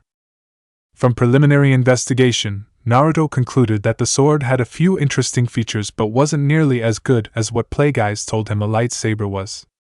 The cutting ability wasn't that impressive, but Plagueyes thought that perhaps Naruto didn't know how to properly use the blade to its full potential. Plagueyes could feel that Naruto's chakra was being used to power the blade, and it was possible that the chakra going into the blade could be manipulated to produce better results. Unfortunately, as Plagueyes explained to Naruto, the blade wasn't very useful to them at this point in time. Naruto couldn't be seen using it, and since they couldn't find out how it worked, another blade couldn't be created, and it would be too suspicious if Naruto did create something similar. They would have to work on the discovery at a later date, preferably when they had the equipment to examine the inside of the device without damaging it. The scroll Naruto stole seemed to have the same problem. He couldn't open it. It was sealed in some way, and he just hoped that it wasn't a blood seal, which might involve blood from the Naidame, who had been dead for nearly 50 years. Plagueyes, however, had a way around that. He touched the scroll and focused on using a force power called psychometry, which was a rare ability that allowed someone to touch an object and see what events surrounded the object. This power would allow Plagueyes to actually experience the events surrounding the object as if he was there with his own senses and feel what others felt who used the object. Plagueyes had tried to use the same power on the Raijin but only found images of the Naidame Hokage using the weapon, and he couldn't view anything past that to see who had created the weapon and how. That probably meant that the sword was very old and had been used by many different people before the Naidame had ever started using it. Plagueyes was by no means a master of psychometry, but he could get some images and feelings concerning the scroll and Raijin. The scroll was much easier to see as only 3 people had ever come into contact with it: the Naidame, the Sandame, and Naruto, and it wasn't created that long ago. The contact with the scroll from Naruto and the Sandame was minimal, so it was easier to see the other person who came into contact with it. The scroll had been written by the Naidame and contained all of his water jutsu. It was supposed to be presented, along with the Raijin, to a ninja of Konoha that showed a similar talent and affinity for water that the Naidame Hokage possessed. Since the man's death, nearly 50 years prior, no one had ever shown the same skills for water jutsu that the Naidame had, and thus the scroll and sword had never been passed down to someone else. Along with witnessing the creation of the scroll, Plagueyes could also see the set of hand seals that was required to open the lock on the scroll. Naruto went through the required hand seals and the scroll opened. Looking through the long list, Naruto found every water jutsu that the Naidame Hokage had ever used or invented. Naruto had a broad smile on his face as he could now start training to use water nature chakra with the information from Aoi's mind, and he had a list of powerful jutsu to go along with it. 1 week later, walking through the back alleys of the village. While Naruto had spent most of his free time working on learning water manipulation by making a dry leaf become soaked, he was also learning how ancient Jedi created their swords. It was outlined in his master's texts that were in the ship. Most of the information on the holocron was locked by the object's gatekeeper, and because Naruto was considered a Sith, it would not let him learn anything further. Plagueyes had managed to unlock certain information from the holocron, but nothing more than the methods for forging a sword. The process was relatively easy, and Naruto found himself questioning whether or not it was correct. Apparently all he needed was the desired metal to make the sword from, a furnace, and the force. When going through the ritual that the holocron outlined, he only needed to use and feel the force in order to create his own unique weapon. Naruto was surprised that he didn't actually need to know anything about forging weaponry, as the force was supposed to guide him through the process. Considering how much it cost to get the chakra metal and the fact that he would have to pay to use someone's furnace, Naruto was thankful that he managed to get some extra metal from the Starship. He could have made the entire sword from the metal he had from the Starship, but the swords of the past were made of rare metals that Naruto didn't have access to. To compensate for that, he would use Sith alchemy to combine the properties of many different metals together. While chakra metal was strong, it was nowhere near as strong as the metals from the Starship. However, the chakra metal would enhance any chakra put into it and allow the metal to use nature chakra. The metal from the Starship mostly came from the cockpit door, which had been cut open and was now just a useless slab of metal. The Jedi ritual for creating a sword required a single alloy, which would be the combined metal that Naruto was going to create. The forging of the metal would create a blade that was incredibly durable, razor sharp, and able to block lightsabers.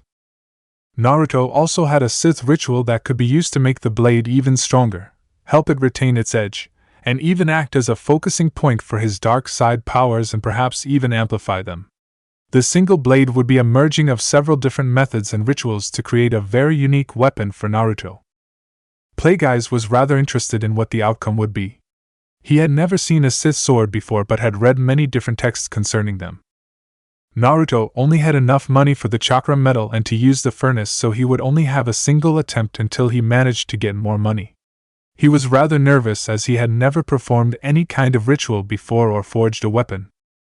Plagueis would be there to give him pointers and monitor the process, but only Naruto would be able to perform the rituals, as it had to be his channeling of the force into the metal that would craft the blade and apparently form some kind of bond with him.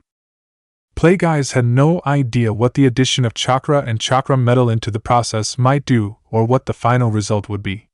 This would be the first time in possibly several thousand years that a sword would be created using the methods that he had discovered in the scrolls and the holocron. The Jedi had completely stopped using swords almost 4,000 years ago, and the Sith perhaps even a little longer. Not only could Plagueis witness the creation of the blade, but he would be guiding its creation. The weapons shop that Naruto had chosen to forge his sword in was the Higurashi weapons shop and was supposed to be one of the best in the village. Naruto entered the shop and had all the required materials with him in scrolls. Plagueis' holocron was sealed in his arm, and he also had the other holocrons sealed in a separate scroll in one of his ninja pouches. Naruto went straight to the counter so he could speak to the owner of the shop. Tenten had a slow day at her family's shop. Nothing really interesting had happened, as she usually liked to help customers choose the weapons and supplies that was right for their needs despite her being only 9. She had been working at the store for a couple of years and had grown up surrounded by weapons and basic ninja supplies of every variety. She was attending the counter and flipping through a supply catalog while her father was in the back of the building working at the furnace. Their shop did sell generic ninja items, but they also made their own weapons to sell to ninja clients in the village. Some people wanted better gear and weapons than the regular ninja items, and their shop could supply them. While turning the next page in her catalog, the bell at the door rang to announce that a customer had entered. Tenten wasn't able to give the customer her standard greeting as the words had died in her throat. She had instantly recognized the boy that had walked into her family's store. It was the same boy that had been skipped ahead a grade into her class. He had stayed in her grade for less than a year before he left the class. Tenten really didn't know that much about him.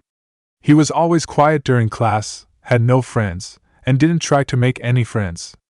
The only time she had heard him speak was when asked questions during lecture, and he really liked to ask a lot of questions. Tenten later found out that the reason he had left her class was because he had been skipped ahead another grade. She couldn't understand why he had been skipped ahead, as Hyuga was also in her grade and was considered a genius of his clan, yet he was never offered the chance to skip grades too. No one seemed to know any information about Uzumaki Naruto, which was the boy's name and the most detailed information she knew about him. Anyone that she talked to was tight-lipped about anything that concerned the boy. Even her father wasn't willing to tell her much about him, thought she could tell that he knew something. As the boy walked to the counter, his hood and high collar obscured most of his face. There was always something unnerving about the boy, and it made Tenten shiver as the boy looked at her. Tenten was about to say something when the boy spoke first. "I'd like to speak to the owner of this establishment." The tone of the voice was probably made to sound friendly, but it was dull and there was an underlying tone of command in it. Tenten was actually rather thankful that she didn't have to speak to him and called for her father. She then stepped back and away from the counter as her father came into the main shop from the back room and walked to the counter. "My name is Tagaru and I own this shop. What is it that I can do for you?" asked the man in a serious voice. He knew who the shadowed figure was, but he wasn't going to turn away a paying customer. I would like to use your furnace for the rest of the afternoon," said Naruto, and Toguro raised an eyebrow at the request. He had numerous requests for specialty weapons and customization, but no one had ever asked to use his furnace. "If it's a weapon you want, I can make just about anything," stated Toguro, but Naruto wasn't interested. "The weapon is one that I will make myself. I simply need to use your furnace." And before Toguro could object or say anything, Naruto continued, "And I'm willing to pay." With that said, Naruto took out a stack of ryo from his jacket and placed it on the counter. Toguro looked at the money on the table. It was a good amount, but he wasn't sure. He didn't let anyone else touch his tools, but before he could make his concerns known, Naruto spoke again. "I brought my own tools, I just need your furnace for the afternoon and a few simple materials." Toguro thought about it. His tools were very important to him, but since the boy wasn't going to use them, then it shouldn't be much of a problem. A boy that young and with no experience making weapons shouldn't be able to make anything. "I wonder what he plans on doing?" questioned Toguro. "Exactly why do you need my furnace again?" asked Toguro, and Naruto refrained from rolling his eyes. "I want to make a weapon and I don't need any help, just a few materials and the use of the furnace." "Metal will cost a little bit more than you have on the table," stated Toguro, and Naruto responded, "I already have the metal. I just need a crucible and some materials for the handle as well as a sheath." To say that Toguro was curious was now an understatement. Even Tenten, who was still standing off to the side and watching the negotiation, was very curious about what the boy planned on making. With no prior experience or skills at forging anything, the weapon would most likely be a failure, and Tenten couldn't see any tools or metal on the boy's person. A moment of silence ensued as Naruto and Toguro just looked at each other from across the countertop. It was finally ended when Toguro spoke. "You can use my furnace and a crucible, but if anything gets damaged, you're paying for it. You can come to me about handle materials and a sheath after you've made whatever it is you're going to make," stated Toguro as he took the stack of bills off the table and counted it to see how much it really was. Naruto nodded and proceeded to go to the back room. Toguro was still wary about this deal, but it was a good amount of money, and the boy said he only needed the afternoon. It was worth the risk, and unless the boy destroyed his furnace, which was highly unlikely, he would make quite a profit tonight. If anything did happen, he could always go to the Hokage. Naruto shut the door behind him and went to work. He laid out his storage scrolls with the metal, tools, and vibration technology in them and unsealed the first two. A crucible would be used to combine the two chunks of metal that he had together and make them into one single metal with Sith alchemy. He would then perform the required Sith rituals for amplifying the metal and use the Jedi forging method to create the sword. After the sword was complete, he would add in the vibration technology to it, make the handle, and get a sheath for it. Taking the metals, he placed them into the crucible. With some chanting in the ancient Sith language, the process began, and he placed the crucible into the furnace, which would begin to melt the metal. The metal from the ship was far stronger and resilient, but the ritual would make it easier to melt. Naruto removed the crucible from the furnace several times to continue the ritual until the metals melted. He poured the force into the crucible, and even some of his chakra when he put it in and took it out of the furnace. The molten metal underwent one last ritual session, and Naruto then added his own blood into the crucible. The combining ritual had been completed and needed to sit in the furnace for a little while longer. After that was over, Naruto removed the molten metal and poured it into a rectangular mold. The mold would give it a basic shape before it spent time in the furnace and was shaped. After the metal had cooled in the mold, Naruto removed it and put it in a solution of water and his own blood to further cool. The slab of metal was removed and Naruto proceeded to the forging part of the process. The Jedi ritual began with saying a few phrases in an ancient language that he had memorized and simultaneously adding the force to metal. Despite Naruto never shaping or forging a blade, the ritual would help him along, and the force would guide him along the way.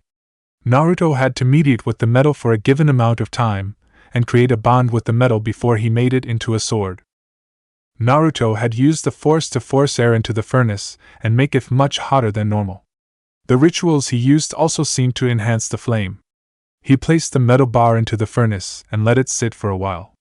The bar was removed from the furnace and shaped with a hammer that Naruto had brought from the ship. The force and some chakra were imbued into the hammer, and the metal bar through the tongs Naruto was holding it steady with. Naruto let the force guide him to shaping his blade. He wasn't sure exactly what blade would be created as he was so deep in concentration that he really didn't notice anything around him, or the metal he was working with. Even when Plagueyes tried to talk with him, he got no response in return. At several points during the forging process, either Toguro or Tenten would open the door and peek through the slit to see what Naruto was up to. Thankfully, the Sith alchemy was already over when they had done this, as it would be strange if they heard him chanting in an unknown language. Plagueyes watched enraptured as Naruto continued to shape the blade for hours. The room was filled with the rhythm of hammering and the heat of the furnace. His student seemed to be in a trance and focused solely on his task. Plagueyes was able to glean very little from Naruto's mind, as it seemed rather blank at the moment. The only thing Naruto was thinking about was the Jedi ritual that they had been going over for the past week. Interestingly, the hammering was more than just shaping the blade, as it seemed to push the force into the blade and let the force work on refining the shape and giving the blade an edge. With just a few more sessions of heat and hammering, the sword was done. Naruto put it in the solution of water and blood to cool. He sat down and blinked several times as he had finally come back to reality.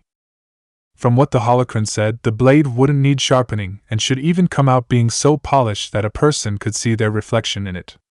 Naruto took a pair of tongs and removed it from the water. The sword that came out was rather interesting.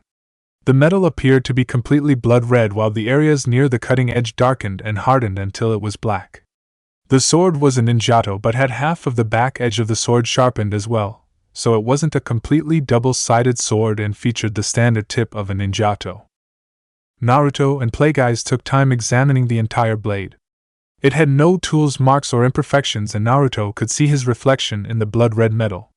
He tested the edge of the blade and found that it was razor-sharp. His finger barely made any contact with the edge and now sported a nice cut. When Naruto had finished examining his work, he went to the scroll with the vibration equipment in it. Unsealing the scroll, Naruto attached the technology to the tang of the blade and made sure that it was positioned exactly how it had been on the vibro blade he had taken it from. Naruto had altered this piece of vibration technology to work off of his chakra instead of the battery that it normally had. Once he placed the guard and handle on the blade, no one would know that it was even there. The guard was a piece of metal that he had cut off from the rest before he had started using the furnace. He fitted the guard onto the blade and went to talk with Toguro. Naruto made sure to cover the blade with something so that neither the owner nor his daughter would see the strange technology that was fitted to the handle. The handle of the blade would be covered with wood that had been grown with chakra being fed to the tree. Toguro showed Naruto how to properly make the handle from an example that he had started earlier that day. Naruto carved out enough room for the handles to fit over the vibration technology, and then proceeded to wrap the blade with black ray skin. Once everything was in place, he revealed the sword to the others at the shop. He wasn't sure why he did it. Perhaps it was to satisfy their curiosity, and so they wouldn't ask questions, or maybe it was just his own hubris at creating such a weapon. The owner was shocked, and his daughter was gaping. They had never seen a sword quite like the one that Naruto had made. Several questions were asked, but Naruto merely answered that it was his own creation and therefore he didn't have to tell anyone how he had made it. The owner eyed Naruto wearily as he left the shop, and his daughter was determined to find out more about the blade and how a boy with no training could make one of the most interesting swords she had ever seen. Chapter 6 40.5 BBY, Current Year. Half a year has passed since the previous chapter. Naruto is 8.5 years old. Dodging several thrown projectiles, Naruto attempted to charge but was once again forced to back off because of the cloth that kept trying to ensnare him. It was a rather annoying jutsu that the kunoichi he was fighting kept using. The cloth followed Naruto's movement, and he substituted himself with a log to evade the fabric. He evaluated the situation from above in one of the many tall trees in the forest of death. The kunoichi soon found him though, and with a flick of her wrist, the cloth sent the log that she had captured hurtling towards him. With a quick and easy swipe of his red ninjato, the log was cut neatly in two and both pieces missed him. Naruto stared down at the Suna kunoichi while she stared up at him. She now knew that the sword he carried was far deadlier than it should have been. Naruto hadn't expected this much trouble since he had already managed to take a scroll from one genin team today.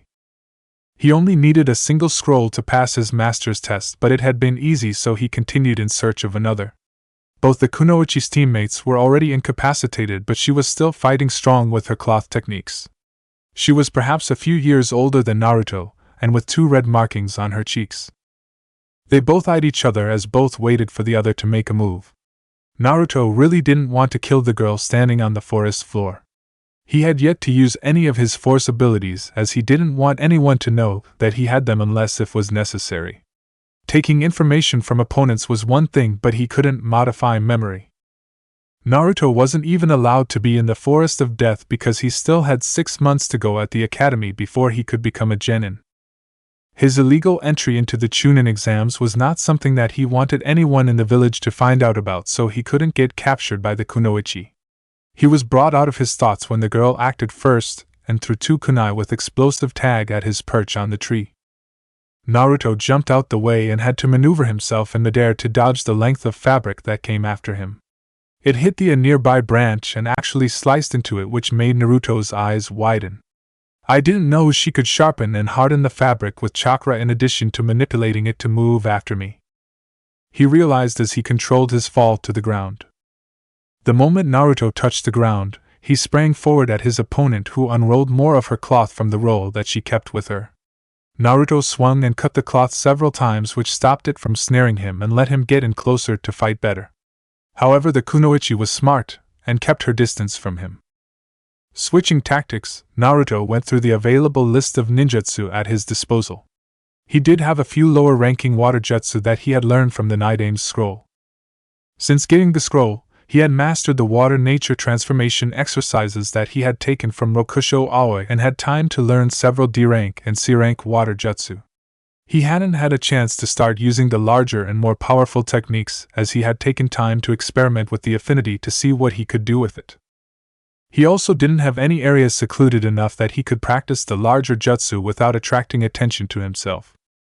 Naruto returned his sword to the sheath over his right shoulder and went through several hand seals.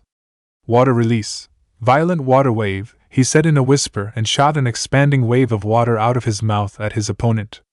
Though the kunoichi was able to escape the attack, her cloth was drenched, and she saw that her opponent was charging her.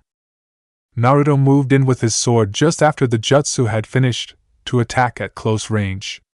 The drenched cloth was much slower, and wouldn't be able to catch him. Naruto dodged the cloth, but when he was nearly at his opponent, another roll of cloth shot out from a second roll that she revealed. Naruto was too close to dodge, and not fast enough to do anything as the cloth wrapped around him. The kunoichi acted quickly and placed a sealing tag on the bundle of cloth. She watched as the seal took effect, but her eyes widened. The bundle of cloth deflated and water pooled out of her cloth. Water clone were her thoughts just as she was hit from behind and knocked out. Naruto stood behind the fallen kunoichi. He had used the jutsu as a distraction to hide while a water clone had moved in to get captured or defeat the kunoichi. Naruto stared at the downed kunoichi and decided against invading her mind and taking her techniques. I would have no use for them, he told himself, and he had no plans on finishing her off. He would just look for a scroll and search the minds of her teammates for jutsu and other techniques. Before Naruto could carry out his plans, though, he felt 3 people approaching. He quickly analyzed the situation and noticed a puddle of water from his jutsu and water clone. Naruto smiled as he had an idea. 3 aimed genin landed on a branch nearby and surveyed the forest floor below. They spotted 3 downed ninja and the kunoichi of the group. All 3 of them were shinobi and were in the forest trying to gather a second scroll. They were on their own, with no supervision or monitoring of any kind. They approached the unconscious kunoichi cautiously and checked for a pulse. They found one and debated what to do next. It wasn't very often that they came across a pretty girl in the forest. They couldn't decide exactly what to do, though, and started arguing in hushed voices. About 7 feet away, a small ripple formed on a large puddle of water. A hooded head emerged, followed slowly by a body. Naruto had yet to use this technique in a surprise attack, but it looked like today was the day. The jutsu allowed for a ninja to hide in a body of water, escaping detection and notice. The water could be the ocean, a lake, river, stream, or even something like a very shallow puddle. The depth didn't matter, so long as the surface area was large enough for a person to stand on, then the jutsu could be used. It was similar to an IWA jutsu that allowed a person to hide amongst the rocks without being seen. As Naruto emerged, no water clung to him, and he didn't make a sound. He was suppressing his chakra, and once fully emerged, his hand moved to his sword. The three-aim ninja hadn't noticed him at all. Naruto emerged from the forest of death and hopped the fence surrounding it with a forced jump. The Chunin guard that area of the perimeter was about to say something when Naruto waved his hand and said, "You didn't see anything, continue monitoring the perimeter." The Chunin repeated in a daze, "I didn't see anything. I'll continue monitoring the perimeter." And Naruto sprinted away from the training ground and back to the village. Naruto's thoughts were a jumble and concerned the information that he had taken from the ninja he had encountered in the forest of death. He also idly wondered if the Suna Kunoichi would be able to complete the exam. He had left her team's scroll alone and left them the AIM ninja's scroll too. He had gotten a few jutsu off the AIM ninja and even learned some basic training techniques in earth-nature transformation. He was content to leave things the way they were, with the AIM ninja beaten senseless, tied together, and left in an area of the forest of death that had much more death than forest. Naruto already had the scroll that he had taken from the first team he encountered, and that was enough to pass his master's test. "That was an interesting performance," said a very familiar voice in Naruto's head. It was at that point that Naruto remembered that his master was sealed in the storage seal on his forearm and had seen the entire test. "How so, master?" Naruto asked with some hesitance and nervousness, while still making his way back to the village at top speed. "You had an opportunity to gain 3 scrolls, yet you didn't. Instead, you helped the group of ninja that you defeated. Was it out of pity that you did it? Or perhaps it was the girl?" inquired Plagueyes. "I saw no need to kill her. It wouldn't have helped me in any way," stated Naruto. "True. But you also left her teammates perfectly fine, gave them the scrolls they needed to pass, and even protected her from another team. I was also surprised to see that you left those AIM ninja to a rather horrible death. That area you left dumped them in was the territory of those extremely large bears, and you left them rather bloody," said Plagueyes to his student. Naruto searched his thoughts and feelings about what he had done during the test, and he really couldn't give a very good answer as to why he did it. He couldn't just leave the Kunoichi alone in the woods, nor could he let the AIM team do what they had planned on doing. He also wasn't sure why he had helped them pass the exam. It wasn't something that a Sith would do, and it would leave the Suna team with questions about who he was and why he helped after fighting them. "Your feelings betray you, my student. You let your emotions take control of you and influence your decisions. You must control your emotions and not let them rule you. The galaxy is not a forgiving or kind place. Despite your strange method of completing the rules of the test, you did procure 1 scroll, which was what the test entailed. Your surprise attacks and strategy for all 3 fights were well planned and executed, though you never fought to your fullest and made it life or death. I would normally say that your overall performance in the test was average, but since you gained a few more jutsu, perhaps it was slightly above average," stated Plagueyes. He could feel the conflict in his student but not any fear or regret. Despite rigorous training, Naruto still possessed a set of morals that were not fitting for a Sith. Then again, Plagueyes wasn't teaching Naruto in the same manner that he had taught Sidious, so this was the outcome of not completely removing those flaws and emotions from his acolyte. With Sidious, the student and master dynamics were of fear, hatred, and forced loyalty. With Naruto it was more about earned trust and loyalty.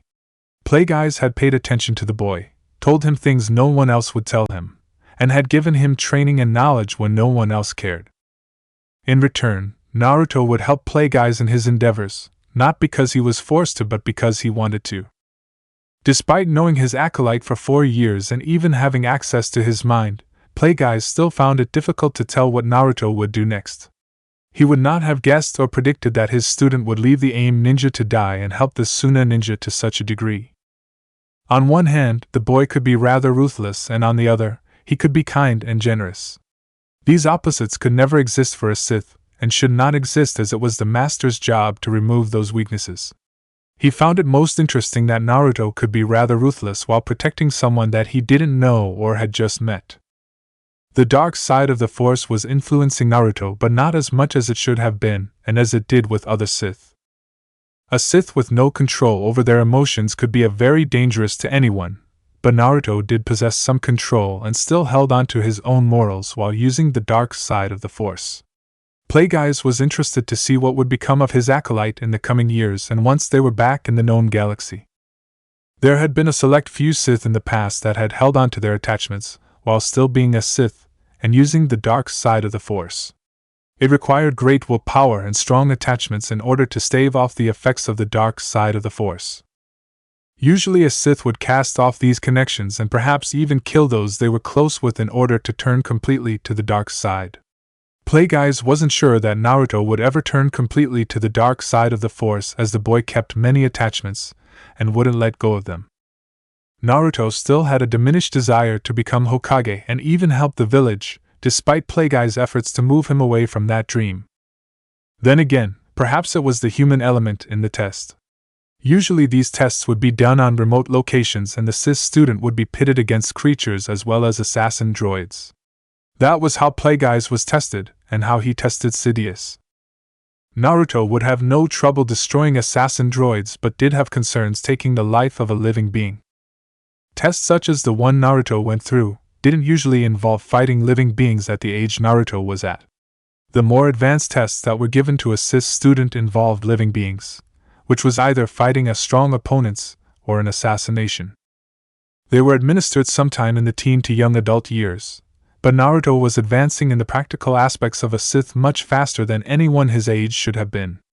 It was because of this and other reasons that Plagueis would be using one of those more advanced tests in a few months and was interested to see what would happen. He had a feeling through the Force that the success of the test would help create the opportunities they had been waiting for. Over 5 months later, a few days before the academy exam for graduation, Naruto is now 9 and the current year is 40 BBY. At the secret hideout, Naruto was kneeling in front of his master's holocron. Plagueis had been working on a plan for team placement for some time now, and apparently he was now going to reveal it to Naruto. As you know, the academy graduation exam is in a week's time. You have been doing slightly worse in your academy classes to put you out of the top spot in the class. When I looked into the Chunin teachers' minds, I saw that the Rookie of the Year is usually placed with the lowest academy member and the smartest female ninja. I don't want you to be placed on a team like this, as it would not help you. From meditating, I have felt through the Force that it would be better to place you on a different team, one that is not in the academy," said Plagueis as he began to reveal his plans. A month ago, Plagueis had him break into the records room in the Hokage Tower in order to look through the current genin teams of the village. This must be the reason for that information gathering mission. So Master intends for me to be placed on a current genin team? How will that work out? None of them had openings, realized Naruto as he searched through his memories of the different genin teams his master had him look through. Plagueis could feel through their connection that Naruto was already piecing together his plan, but the boy lacked one detail. The current genin teams of the village do not have any openings. So you will have to create an opening, stated Plagueis with finality, and Naruto's eyes widened as he put together what his master was referring to. He would have to assassinate a genin of the village in order to create an opening for himself. Naruto spent most of the next day following one of the two possible targets. Both were on the same genin team along with a third genin. The whole team ranged from 6 to 10 years older than him and had been genin for around 5 to 7 years. The two teammates that Naruto was shadowing were not very gifted ninja. Both were 19 years old and had taken the Chunin exam several times, failing each time. The final member of the group was 4 years younger at 15 and had taken the genin exam fewer times while graduated the academy at an earlier age than his teammates. Plagueis didn't want Naruto to go after the smarter and more proficient genin, as that would be more detrimental to the team. Instead, he was going after the lesser members, as it would be easier and allow Naruto to integrate onto the team faster. While Plagueis had chosen the team and the two genin, Naruto had to make the decisions of which one he was going to kill and how he would go about doing it. From what he could tell from their files, each genin had a specific skill that was known to them, which wasn't a nature jutsu. They didn't have any family in or outside the village. The only member that did have family was the member of the team that Plagueyes had not chosen. At the end of the day, Naruto sat down in the hideout to meditate on the possibilities of which person he would kill. It was a difficult prospect as he had never directly killed anyone before and was conflicted about it. He would wait until a few days before the exam so that the Hokage was faced with making the team decisions at the academy as well as filling in someone to take the place of the genin he would kill.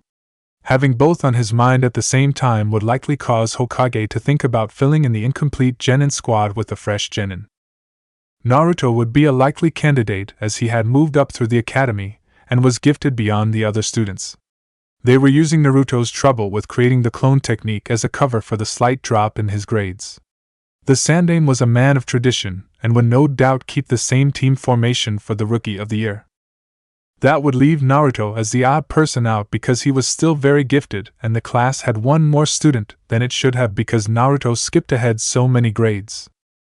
There was the chance that the Sandaime wouldn't put Naruto on the more experienced team, but that was unavoidable unless they tried to persuade the Sandaime, which was out of the question. The man may have been old, but they weren't going to try and trick him. Mind tricks only worked on the weak-minded and weak-willed, so it was likely they wouldn't work on the veteran Hokage. The plan was risky, as Naruto would have to kill a genin and make sure to not leave any evidence or get caught in the act. There was no one to partially pin the blame on this time, as either genin had any close ties with the village, family, or really any enemies. Plagueyes also wouldn't let Naruto do what he had done the last time and erase the person's memory. Naruto had to kill this time. Naruto was having trouble dealing with the fact that he would have to kill someone without the assurance that the death would help his team placement. The other times his actions had led to the deaths of others were for a very good reason, and it wasn't actually him personally doing the killing. This situation was very different. It was a test from his master, and he didn't want to fail. The two genin he was to choose from were rather different, and it was difficult to decide one over the other. Naruto was far more interested in the special technique of one of the genin more than the other. However, if he was led on that team, he couldn't let them know that he knew the technique of their deceased teammate. That would lead to questions he didn't have answers to. This led Naruto to choosing based on which person was less beneficial for the team. When he thought about it that way, one of the genin stood out as the person that was the weaker link. The following night, Naruto once again walked the shadowy streets of Konoha in his black all-weather cloak from the Starship. He hadn't worn it since he had stolen the Raijin and the scroll. It was currently pouring in the village and most people were either indoors or in some kind of shelter. Few ninja were outside during lightning storms as they carried so much metal with them and often jumped across the tops of buildings to travel through the village. Naruto moved soundlessly through the alleyways of the village. He had memorized them years ago and knew the best route to get to the apartment that he was going to. It wasn't long before Naruto spotted the apartment complex he was after. Pulling down his goggles, he searched for the floor that he was after and found the target's apartment. The light was on, which wasn't that strange as it wasn't that late. He wasn't sure whether it was better to sneak in after the genin was asleep or just to direct approach and go in now. He thought to ask his master whose holocron was sealed on his arm, but this was supposed to be his test, and he wasn't going to fail or ask for help. Naruto didn't really like to wait, despite his master telling him that he needed more patience, so he decided to go now. He would rather get what he had come there to do over with and not wait. He could feel his target in the apartment on the 4th floor, and he made his way into the building. He could tell when the lighting would strike, so he hid in the shadows during those strikes. The alleys were dark enough for him to walk without being seen, but the lightning illuminated everything. He also suppressed his chakra so no one would detect him. It took a couple of minutes to move through the shadowy areas to the building that he wanted while making sure that he was hidden from the flash of the lightning, and he couldn't be spotted by anyone. Naruto wasn't about to try and get access to the apartment from the outside, though he had thought about it. There were too many variables and he would have to get in through the window, which was too difficult. He did have another option, and it was an interesting discovery with one of his water jutsu. Naruto made his way to the side entrance of the apartment building. It was locked, but he didn't need a key. With a wave of his hand, the door unlocked and opened for him. He walked through and it shut soundlessly behind him and locked itself. He looked at his cloak and noticed the amount of water that he had on it. With a few hand seals, the water that was on his clothes fell to the floor and collected in a small puddle. Naruto pulled out a half-full bottle of water from his cloak. He bent down and, using his chakra, gathered the water into a perfect sphere in his hand. Naruto then used his chakra to siphon the water into the bottle, leaving it almost full. He had gotten rather good with his water manipulation. Naruto put the bottle back in his cloak as he would need it later, and then made his way through the building. He couldn't feel anyone but tried to keep his chakra suppressed regardless. He came out of a service entrance, or janitorial area, and into the main entrance area for the building. Passing by a group of mailboxes, he found the staircase. No one was in the staircase or about to use it, so he silently walked to the 4th floor. When he got to the 4th floor, Naruto opened the door and walked into the hallway. There were many apartments on this level, and Naruto knew the one he wanted and the best way to get into it. He reached back into his cloak and pulled out the water bottle. He bent down and gently poured it to the floor so it made a good-sized puddle that was just right for what he needed to do with it. Naruto stood up, pocketed the bottle, and gently stepped onto the puddle. With a few hand seals, he sank into the puddle. It was a simple jutsu that he had used before, but while using it he had discovered something. Naruto used the force and the puddle began to move down the hallway. It was the simultaneous use of the force and chakra for the jutsu that created an interesting effect. Normally the jutsu was just used to hide in any body of water and move through it, but the smaller the body of water, the less you could move around. So with just a puddle, Naruto was stationary while in the puddle. With the force, however, he could now move the puddle. The water jutsu allowed for someone to hide not only themselves but their chakra as well. Only a chakra sensor could even detect his presence while he was using that jutsu. The puddle moved down the hallway and approached the door of his target. Naruto was able to use the puddle to bypass the door entirely, as he could slip in the small space between the bottom of the door and the floor. Before he went into the apartment, Naruto stopped the puddle and used the force to sense the genin. Apparently he was in the kitchen and eating dinner or a snack. Naruto quickly moved the puddle into the apartment and hid in the kitchen. The apartment was rather nice and better than Naruto's. He knew that some ninja apartments in the village were just a single room, but this one wasn't. The genin wasn't paying attention, so Naruto moved the puddle underneath the table. He knew the genin hadn't spotted him at all, so he slowly moved around behind the genin's chair. The puddle was positioned directly behind the genin sitting in the chair. Ninja could be very sensitive to the presence of others besides just chakra. The more experienced the ninja, the more they could feel objects coming or someone approaching them. It was really a combination of several senses that gave this extra feeling. The last time he had entered an apartment and attacked a ninja, he had been rather lucky that no one had heard the scuffle and that he managed to stop the ninja from shouting or attacking him. This time he would be more careful and learn from his previous mistakes. The puddle didn't even leave a wetness or trail behind as it passed over the surfaces in the hallway and apartment. Naruto moved out of the puddle at a slow pace so as not to alert the genin in front of him. The light was situated above the table so he would not cast a shadow. His head, then neck, and finally the rest of his body emerged out of the puddle. Before the genin even knew that something was wrong, Naruto's hand reached forward and grabbed his head. The glasses-wearing genin froze, everything started going black, and he felt pain but was unable to scream. Naruto had gotten better with the drain knowledge technique and quickly searched for any information that might be interesting. It was as he first thought, the genin really didn't have jutsu that would be useful to him, especially the one that he was known for, which was called the soft physique modification technique. Through a medical procedure, it allowed him to dislocate all his joints and fit into tight spaces while using chakra to stretch, twist, and contort any part of his body. It was interesting but of no use to Naruto.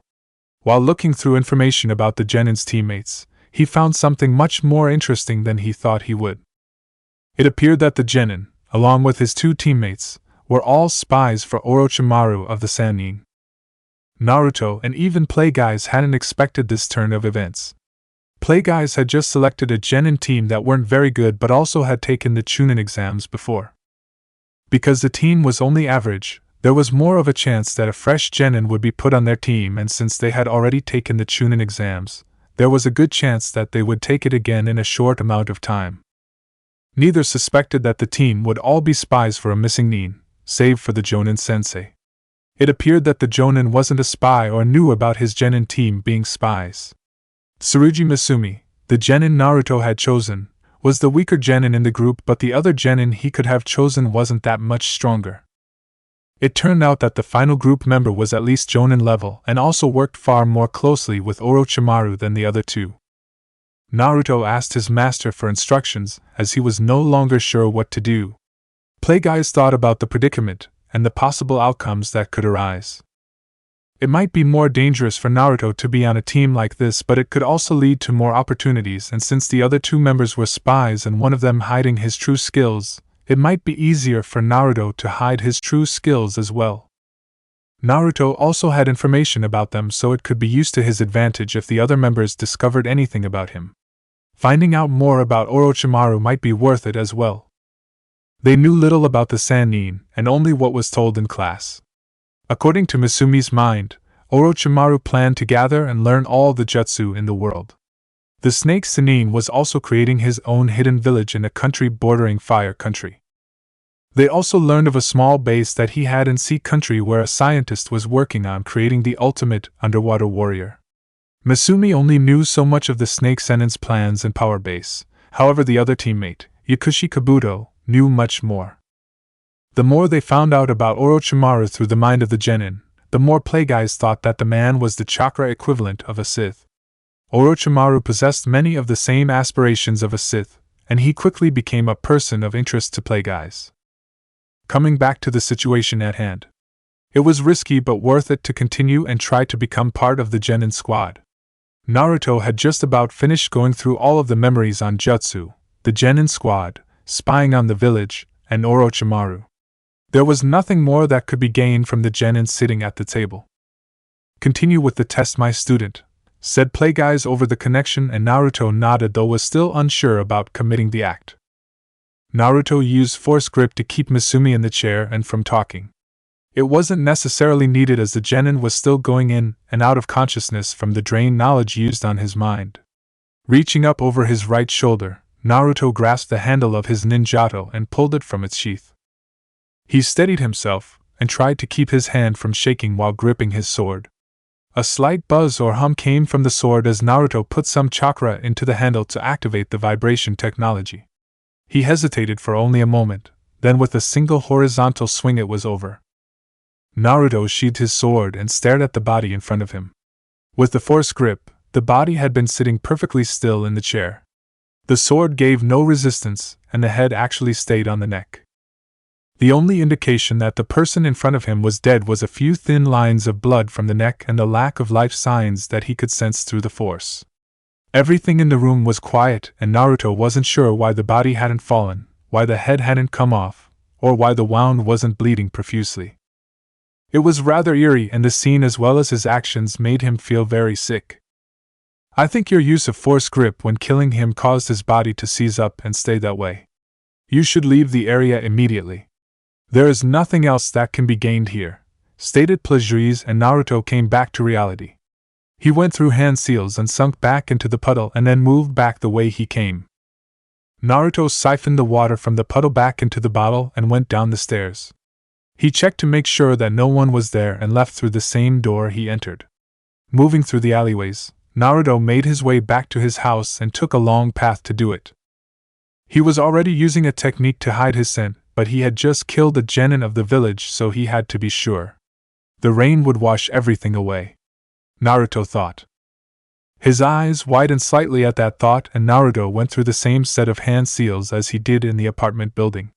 He slipped into one of the many puddles that had formed from the rainstorm, then used the force to move away from the crime scene and back to his apartment through the puddles of Konoha.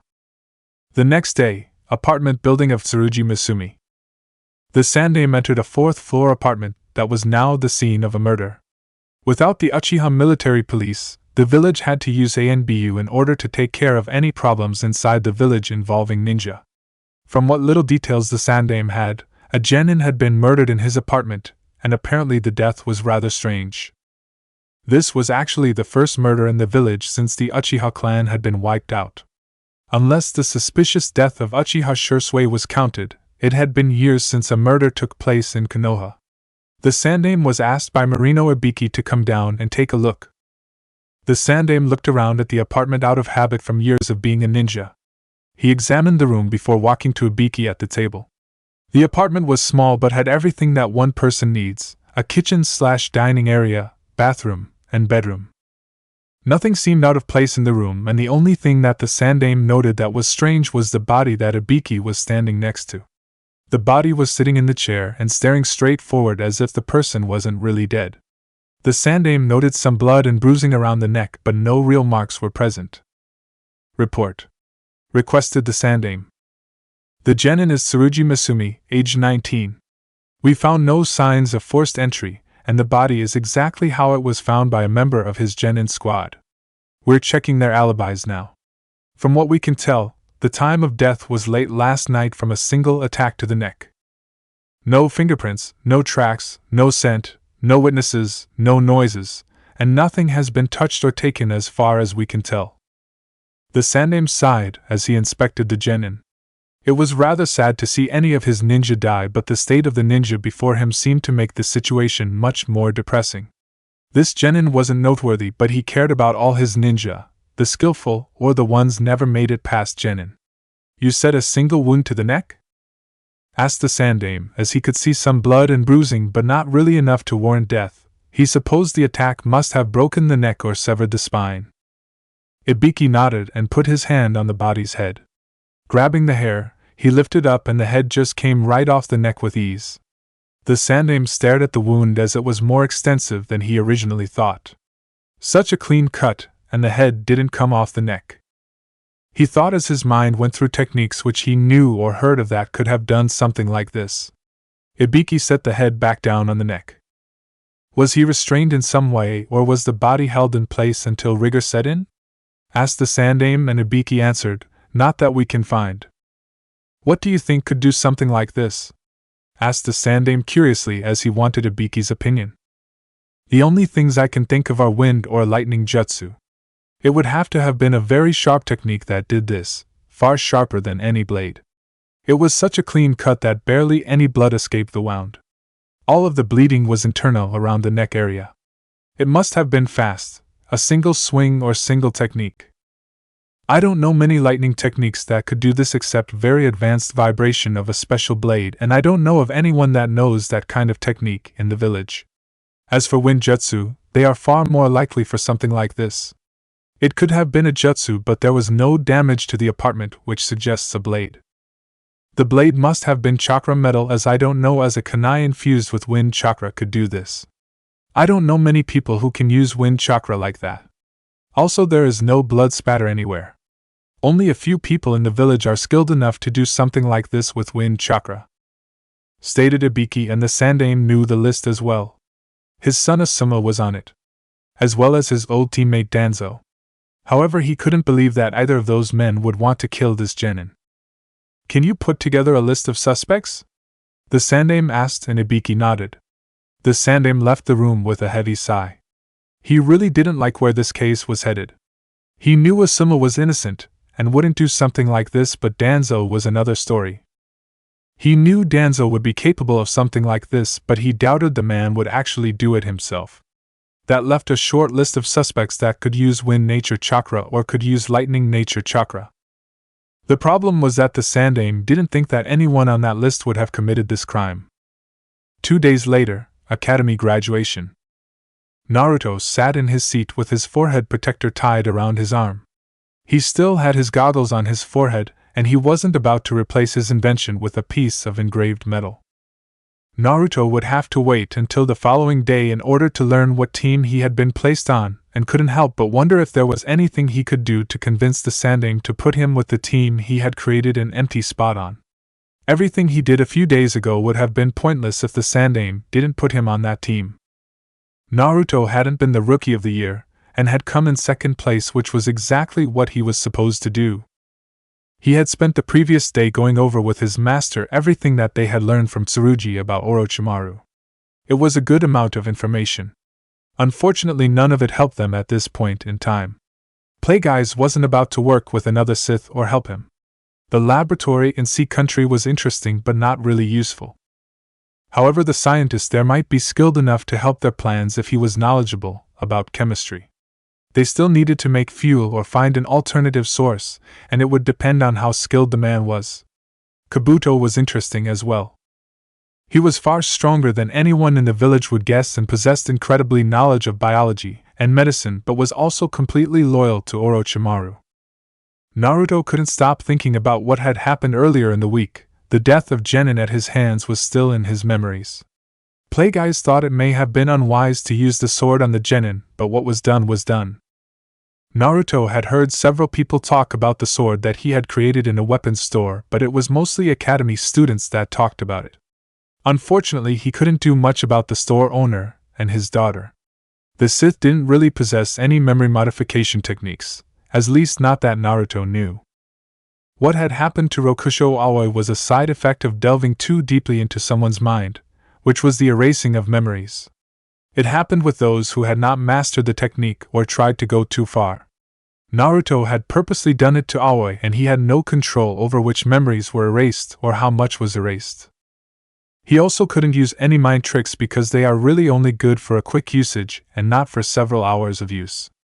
Even if he had done something to modify their memories, they would have wondered what happened to the whole afternoon.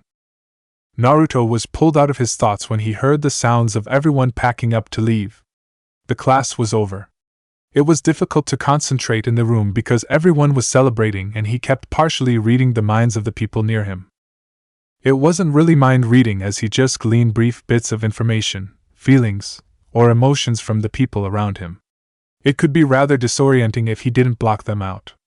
He was still learning to control it, and had difficulty when so many people were around him and experiencing strong emotions and thoughts.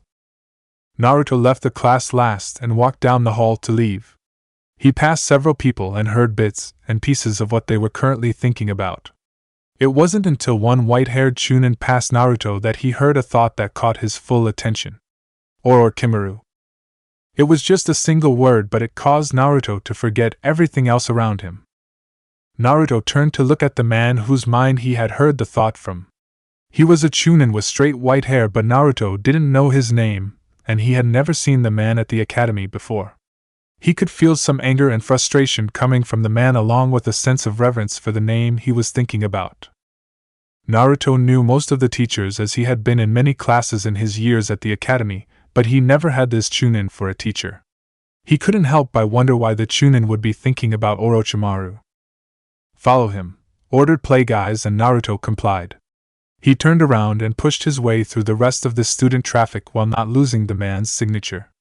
He finally got through the crowd and followed the Chunin to the teacher's lounge. Naruto couldn't stand outside the teacher's lounge because it would look suspicious, so he ducked into a nearby classroom. The classroom was empty, and Naruto sat down on one of the benches while opening a random scroll from his bag.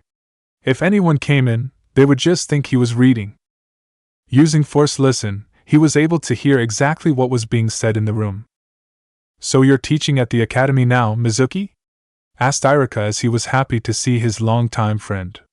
Both Irika and Mizuki had become Chunin together, but Irika had stopped doing missions in favor of teaching full-time several years ago, while Mizuki still wanted to strive for Jonin rank. Mizuki put on a fake smile to cover his distaste for his friend and said, "It looks like it. Maybe we'll be teaching the same class, as I'm only an assistant right now." The only reason he had come back to academy was due to suspicious circumstances on his last mission. Mizuki wasn't satisfied with being an academy teacher and wanted to increase his rank. He was willing to do anything to rise in the village and become more powerful. In his last mission, one of his comrades had gotten injured and Mizuki had killed him so as not to slow the team down and complete the mission. The body was eventually recovered and the death was ruled as suspicious, so Mizuki had been suspended from missions and was under investigation. It wasn't the first time something like that had happened on a mission, and it was enough to get people, including the Hokage, suspicious of his actions and mission record. The whole situation pissed him off, as he felt that he had done the right thing. He wasn't going to tell anyone that. The only thing he could do until the suspension was lifted was to teach at the academy, or do missions inside the village. While he hated the academy, the students, and Irika, he would rather work there than be stuck on meaningless tasks around the village. In Mizuki's mind, he wasn't going to be bound by morals and teamwork like the other idiots of Konoha and was willing to do anything and sacrifice anything to achieve his goals. That was the reason that he was noticed by Orochimaru on his last mission. The snake Sannin had apparently been in the area and seen Mizuki kill his teammate. Orochimaru was impressed with Mizuki and had given him the key to power. Mizuki had yet to figure out what the key was exactly, as it was just a few pieces of paper with a formula and symbol on it. It would take time to figure out what it was, but he had plenty of time with his suspension. Believing that Orochimaru was the only person who could understand him and would give him the power that he sought, Mizuki had started to plan on what to do with the power he could gain, but no matter what it was, he knew it probably wouldn't be enough for him. That meant that he would have to think about getting more power. The only person Mizuki could see giving it to him was, of course, Orochimaru. Unfortunately, Mizuki knew that the snake Sannin wouldn't just give him more power. He would need to give Orochimaru something in return.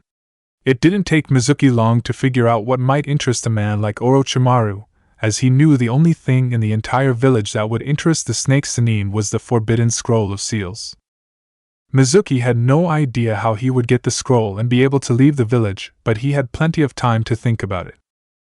Naruto listened to the conversation between the two teachers for almost half an hour. They conversed about various topics, none of which interested him. Mizuki didn't say anything further about Orochimaru, but did talk about how he was suspended from active duty due to suspicious circumstances on his last mission. Naruto could pick up on several emotions that Mizuki was feeling during the conversation. The first and foremost was that Mizuki hated Irika and was only talking to him because he would be working at the academy for the foreseeable future. If Naruto was in the room, he may have been able to pick up on more of the man's thoughts. That was out of the question though, as he couldn't go into the teacher's lounge and couldn't pick up on those thoughts through a wall. Naruto was starting to think that perhaps it had just been a stray thought that he had sensed, but then why had the teacher thought about the name with such reverence? The anger and frustration could be explained as not being directed at Orochimaru but at the situation with the academy and investigation. The more Naruto thought back to what he had felt at the time, the more he thought that Mizuki held the snake Sannin in higher regards than anyone in the village.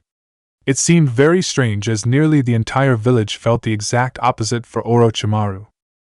The only people that Naruto encountered that felt similar as Mizuki were the genin team of spies that were working for Orochimaru. That brought up the thought that perhaps Mizuki was a spy as well. Perhaps the investigation was due to the Hokage believing that Mizuki had ties to Orochimaru. That thought didn't fit with what he knew from the genin team though. From the memories of Masumi, Naruto didn't find any evidence of another spy in the village or any information on Mizuki.